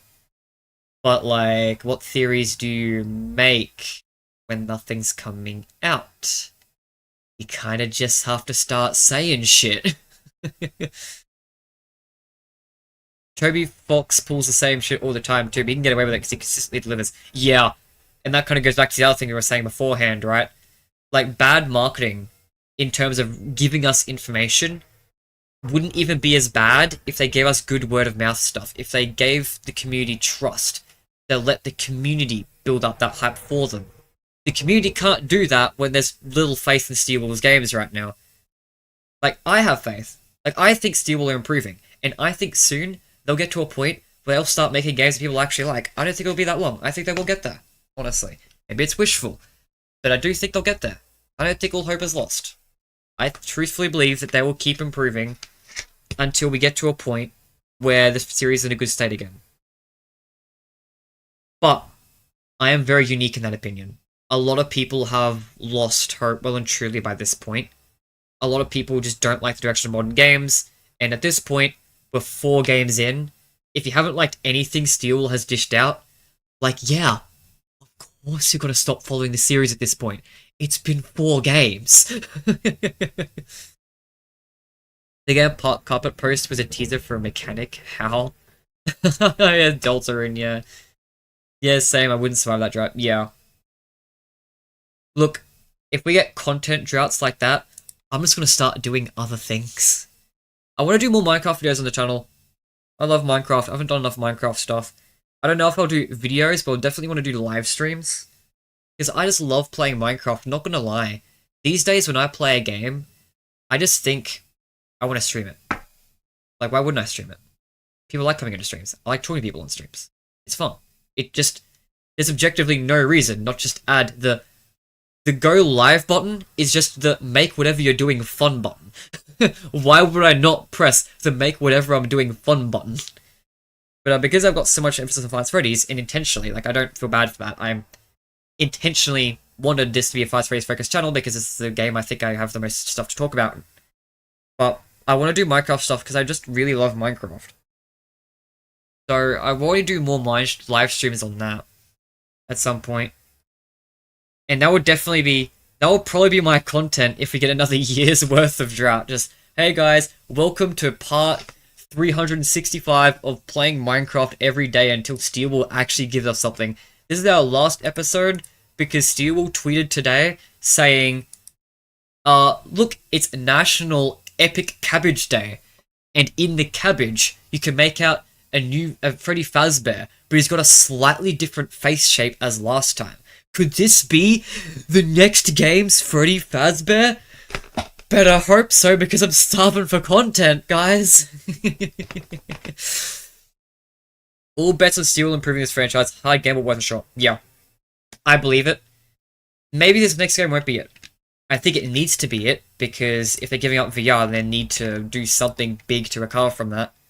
But I don't feel good saying that we're one step away from the banger game.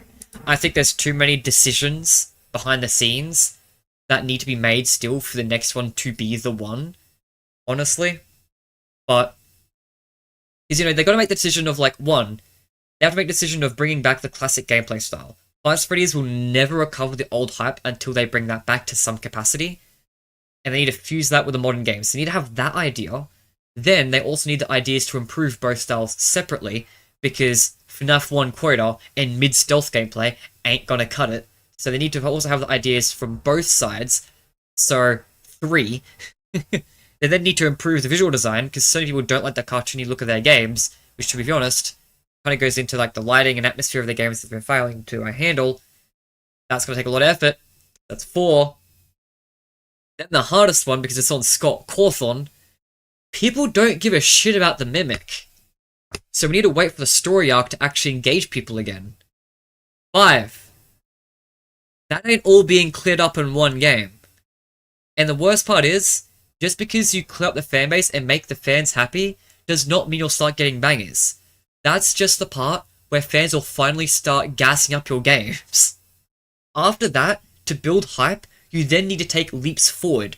Just releasing things of similar scope will get hype within the community, but won't be the big hit of, like, Security Breach. It was, right? Security Breach was a big hit because it was trying to do a lot of things that were new. And it was trying to be the biggest thing ever. It failed because of that, but because of how much it tried to scope up, That's what led to so much of the hype, or one of the things that led to so much of the hype. So on top of getting everything right, they then, after that, need to do a bigger scoped thing again, which will concern people because the last time we did it was Security Breach and that flopped. So then they need to do that once just to get trust in that, and then they need to do it a second time, and then we'll start seeing the hype build up again. I don't think that will happen. I don't think we'll get to that point. I'm just hoping we get to that first point.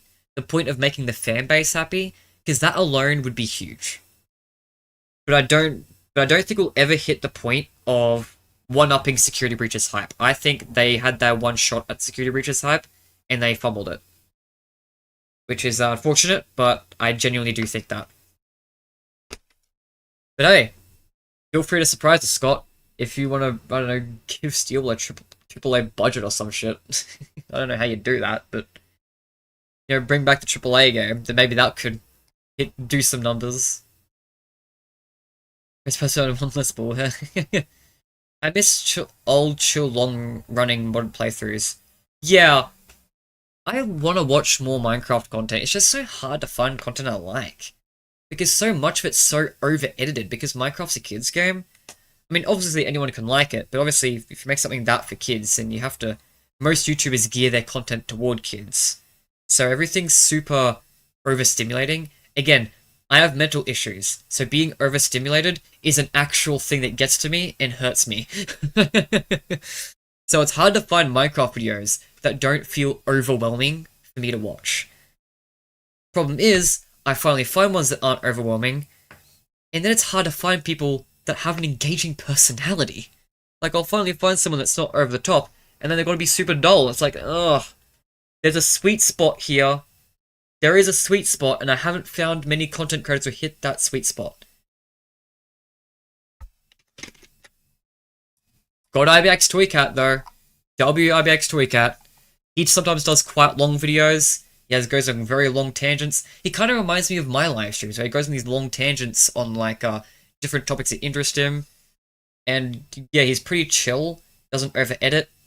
Has very varied video lengths. And does a lot of experimentation with how he presents his videos. He's done a few really fun things over the years. Honestly, one of the only Minecraft content creators I've enjoyed so far. Foolish of you to believe a modern FNAF game will majorly feature Freddy Fazbear. Foul. Foul. I actually do think that was a stupid direction from Secret. There's a lot of things in Secret America I think were dumb ideas. Like, Freddy Fazbear was hidden from all marketing material. Why? We already knew Freddy was gonna be there because the Help Wanted 2 update already showed Bonnie. So unless you were dumb and thought Bonnie was gonna show in the game and not Freddy, then obviously Freddy was in the game.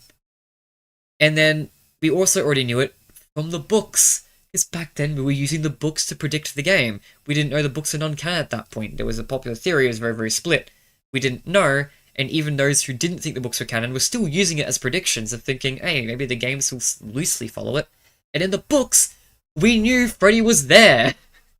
Oh, I don't understand why they, I don't understand why they hid Freddy Fazbear from all marketing material when they already had promotional material that implied he would be there. They just hid him. And I thought the only reason why they would do this is if they're going to do something really cool with Freddy. They didn't. He's a prop in R&D. You don't even need to show R&D. R&D's the spoiler part. Old version of Freddy Fazbear? That's a cool lore point. Reveal that shit early. Reveal that shit in a cool cryptic teaser. I promise you, you would not have spoiled the reveal. Just because people knew that there was a Freddy Fazbear being vaguely alluded to here, and saw it, and saw like a prototype version of it, doesn't mean people will assume the entire FNAF 1 location will be there. That's still a huge what the fuck even if you had that information. Yeah, I feel like that it was a really bad idea to hide Freddy from all marketing material. That was silly. Like, the whole thing of Freddy is that he's the face of the franchise. Or I guess his location is. He's never been a relevant character. He's always just been one of the mascots. He's always just been one of the fodder. But he was a fodder who was the face of it. That was his thing. So to just turn him into a vague post, they turned him into a vague post in the final game too. Doesn't even have his head. He had the giant Freddy head, but Freddy animatronic didn't have the head. Baffling decisions. Baffling decisions, and they knew it was a bad decision, because after the game came out, every piece of promotional material after the game came out used R&D. They knew that's the part of the game that was going to get hype in. I guess Scott just didn't want it spoiled. I'm going to have to assume that Scott just didn't want it spoiled. That's the only thing I can think of, but regardless if it was Scott or Steele, whoever made the decision, it was a bad one. Because it's really silly to make the face of the franchise a character you hid from the game, while simultaneously make it obvious is in the game, and then not even pay it off in the game. God. Don't worry, we'll introduce the FNAF 2 quota. I'd die. It's hard to make this fanbase happy, not gonna lie. I disagree. This fanbase claps for the easiest shit sometimes. Obviously, there'll always be miserable people. Obviously, especially on Twitter. I think Five Nights at Freddy's fans, though, as a whole, are generally easy to please. Like, Security Breach was not unanimously hated. Security Breach was divisive. The worst release in the series was only divided. And the thing is, retroactively, Security Breach has gotten a lot better of a reputation. Because the truth is, as much as Security Breach was hated, Five Nights at Freddy's fans didn't hate Security Breach. They hated the idea that every game would be like Security Breach. They hated the idea that everything would be like Security Breach. As a one-off game, it's not unanimously hated. For a game that honestly probably should be. And as a FNAF fan, I fall into that trap too. I love Security Breach. It was a bad game, but I liked it. And I feel like a lot of FNAF fans fall into that category. And I feel like things like that, and the reception of the, there's a few other things over the years. In Ruin, the entire FNAF community clapped for Ruin. Ruin sucked. Ruin is what the series needed at the time, but people were glazing that shit way too much. Like, overall, I feel like Five Nights at Freddy's fans are really easy to please, as long as you do vaguely the right thing, and you can fuck it up and it'll still be fine. Help Wanted 1 felt clunky and miserable to play, but Five Nights at Freddy's in VR was so good of a concept that everyone praised it as the #1 game. There are franchises where if you got a game as clunky as Help Wanted 1, you'd get dogpiled on. Like, but I feel like Five Nights at Freddy's fans are not difficult to please. I feel like it's just the direction of the series. I feel like the people running the series are just making mistakes bad enough that it's causing a lot of negative reception. They can recover it from the fanbase. Always bet on the AAA game for the Megathread coming back. Look, I'd love it. I'd actually love for it to come back. It was a multiplayer game. It was a AAA multiplayer game. The closest we've got to a multiplayer game since was Survival Crew. Bring back the AAA studio, please. Honestly, I don't know if it'll ever happen. Because AAA companies, if I recall correctly, tend to be more controlling. And Scott's really picky with his IP, and I respect that. But I do think that kind of cooks the idea of most AAA games that are happening. I don't understand how people are able to rant for so long without everybody by themselves. I don't either. Look back at my old streams, back when I had no one watching. I was boring as fuck. A guy who plays city building games talks over like a documentary and goes tangents and interesting stuff. Yeah, you need to do that. You need to be an interesting person. You need to be a genuinely good at entertaining people to carry that. And I respect people who can do that. Not me. I need other people. Halloween ad for Fender proves you shove Freddy Fazbear on it, people buy a product. Yeah, and then they only started using R&D and animated marketing after launch. Yeah. There is such a hate blog, there was such a drought. They're going back to the FNAF to talk trash about the peak Jim Henson reputations. I haven't even seen that. I've seen a lot of people going, why is Twitter hating on it? And it's like, who? Not gonna lie, I, personally, I block everyone who pisses me off on Twitter. So every time I open Twitter, there's like 5 new people added to the block list. I hate the Twitter community. So I block so many people. To the point where I feel like every time, especially in community spaces when there's less people, not gonna lie, I think I've somehow blocked every miserable person in the Five Nights at Freddy's community. Probably a couple of good people too, because I'm so quick to block people on Twitter that you annoy me once, I'm probably blocking you. So like, I've blocked so many that I feel like the reason why I miss stuff like people trash talking and Jim Henson stuff, I think I've just blocked everyone who's done that long before they did it. Because I think anyone who's trash talking the production quality of the animatronics in the film, you've probably got like a million worse takes before then. Like your personality has got to be just miserable.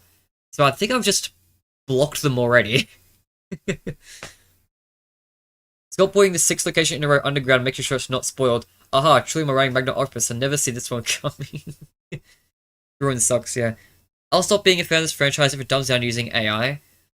Yeah, if the official franchise starts doing shit like that, I'm out. I agree. Oh, at least I'm out for, like, covering it. Not gonna lie, Fast Freddy's holds such a very special place to my heart. If there's a non-zero chance, I'd still probably pirate the games just to see what's going on. There's a non-zero chance I'm never leaving the series no matter how badly it fucks up in some capacity, but I'll never support it. I probably won't do videos on it. I wouldn't talk about it with people. It'd be I want to keep tabs on what's going on, but I don't support it kind of thing. Which is how I treat Yandere Sim. Fun fact, back when Yandere Simulator was super popular, I was Yandere Simulator. Like, someone who played a lot of that. I modded the shit out of that game. But... And I still keep tabs on it to this day. I still have the emails from WordPress. I still keep up on updates. Just because I'm curious. Got the nostalgia for it. So, I don't feel like it's ever really, truly ever leaving me. But I don't support the game. You don't see me make videos on it. I took down all my videos on it. I don't want to support it in any capacity. I don't do anything with it, really. I keep tabs on it just because of nostalgia bias. That's it. Because that game has done so much. The developer and the game itself does so much that I just don't want to associate with that at all. If that game becomes paid, it's not being bought. That's for sure. Not after what it's done, not after what the developer's done. I could never support it, but because I have nostalgia bias, I keep tabs on it anyway. I feel like if Fights Freddy's were to do something really bad that bothered me, that extent, and were to do stuff like use AI, it'd probably be the same. I'd probably be like, out of nostalgia bias, I don't think I'll ever be able to leave it no matter what it does, but I wouldn't be supporting it financially, and I wouldn't be supporting it publicly on YouTube or anything. Which I guess probably makes my idea of doing Minecraft videos kind of guts that a little bit, huh? Because Minecraft kind of has leaned a lot into AI stuff recently. They've made their own AI. They've got Bedrock Edition especially. I think Mojang said that they don't want to do stuff with AI, but their actions and their words are very different. So... why does AI ruin everything it touches? Okay, well in the case of Yandere Simulator, there's worse things than AI, but AI ruins everything it touches. I have people who love AI in my life, so like I'm very, very close. I see way more of AI stuff than I want to. Some friends, family love AI. And it's just like, I can't cut connections with you over this. It feels, as much as I hate AI to my core, I can't. We've got too much history together, I care about you too much, I can't cut connections with you over this, but it bothers me. And I always tell them every time, it bothers me. I can't publicly there are things that some friends and family have done that I would have supported them on, and I would have been more public and open about on YouTube. I would have advertised on this channel, even.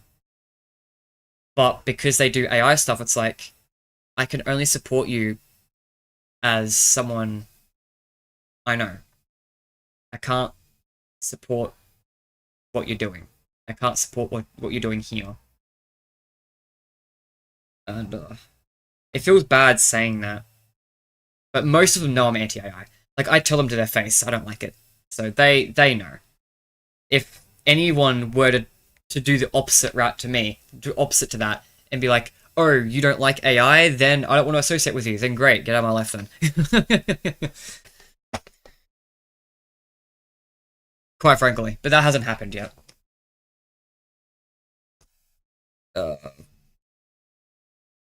Same, I feel like a loser on blocking people. Dude, I'm not trying to see how to so slander. Yeah, I block people everywhere. I block people on Discord who annoy me, Reddit who annoy me, every second person on Twitter. I've blacklisted people on YouTube. You don't see it.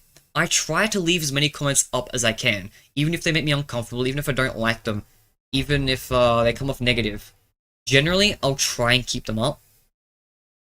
But sometimes the things people say are just so mean-spirited that I have, in fact, just blacklisted them.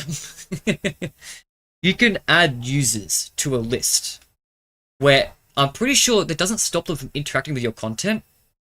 I don't think they know. I don't think they know. I think it's completely without their knowledge.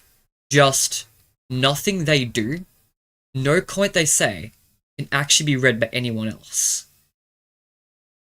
Because I've never seen anyone talk about being blacklisted off a YouTube channel. I didn't even know it was a feature. But it's a feature. So I'm pretty sure it's like this super hidden thing that unless someone like actually tells you, you wouldn't know. But yeah, there have been people that have been so mean-spirited that I've just kicked them off the channel entirely. One of them was actually quite recently, actually. Someone made a bunch of, well, no one else is on stream. Had someone make a bunch of sexual comments that didn't feel like were appropriate. Told them they were uncomfortable, told them to stop. And they kept going. And then they said something that really crossed the line. And I just was like, no, bye. I'm convinced the core FNAF fandom was really sung by God when Scott prayed really hard before releasing FNAF 1. They literally love it almost unconditionally. They're pretty stunt actors double takers their ass. Loki Yon Sim gave me an idea. I still brew my brain for a game with an open location. Keep spending a long time in NPCs that function with that location. You complete ask it. Alternate plotline, FNAF will use AI only after the franchise is ripped from Scott's cold dead hands. Some truly spiteful writing about AI from Scott. Based ever seen this from him before. Yeah, that's something I feel good about with Scott. I love that he leaves up fan games. He technically has the right to take them down. You know what the last time he took down a fan game was? Was because it used AI. And I think that's just so aura of like, yeah, you're allowed to have fan games. You cross a line with me, I will exercise my right to take them down. I love that. That gave me a lot of respect for Scott there. I really appreciate that he kind of stood his stance on that. So, yeah, I feel like the films, the games, anything he directly works with, I don't think will touch AI. So, at least I don't have to worry about that. Now, it doesn't, so, unfortunately, merch companies still go rogue, still do shit like that. But hey, it's easy enough just not buy merch, right? Especially not from the companies that do that. Never will forgive that one person was developing Abyss and used AI. Yeah. Yeah, that fan game was depressing how that turned out. Yeah, if you're a little too comfortable saying nasty, disrespectful crap on the internet, unfortunately. Yeah. I don't like letting people know whether I like or dislike their comment. You guys probably haven't noticed this. Maybe you have, I don't know. I heart every comment that I read. Regardless if I agree with it or not. Usually if I disagree with it, I will express my dissatisfaction with a reply. But I heart every comment, and the reason why is because I don't want people to know if I like their comment or not. I want to have a way to be ambiguous about it, because if there was an easy tell of like which people are hard and which people I didn't, I feel like some people start getting petty about it, and it's like, ugh. I'd rather use it as my way of saying red. If you get a heart comment, you were left on red. That's a bit mean. Not quite, because usually I respond only to comments where I have things to say. So there's a lot of times where someone will say something and I just wholeheartedly agree, and then I just like. Literally no one likes that guy. Man, I've been yapping. You two are real VIPs. You come like every stream. And carry every stream too. I could not yap as much as I do without you guys. You guys are fun to talk to. It's 11:30. All I've done is had breakfast and hit record. I have games to update, lunch to eat. I think I'm gonna head out. I said this before, and I lied back then, because then I yapped more. But I think I'm happy with the yapping of today's stream. Looks like I'm ending stream an hour and a half later.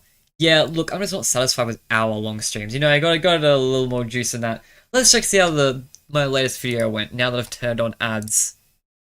Let's see if it has done better. It was at 100, like 50 or 170 last time I checked. 361. It's gained 200 more views since I enabled ads on it. Since I gave automatic ads a run. Literally, like, almost double the amount it had during the period where people actually watch my videos. Still can't get over that shit. Man. For real, the toasted standard. It's the fun. It's the fun of these streams. It's the fun. But yeah, okay. So to end this off, I'll keep you guys in the loop when it comes to new information for my next game. I will probably be posting this image standalone now. Now that someone's documented it and made it public, I'll probably be post actual announcements with this, so people don't have to go to the page to see stuff like this. Well, maybe I will leave it. I don't know. We'll see. But I'll keep you in the loop on how my next game's going. You will see more videos from me, which is good. And yeah, see you next time. What is next time? I don't even know what next time is. I don't remember what. I gotta look at my to-do list. Alright. Bye.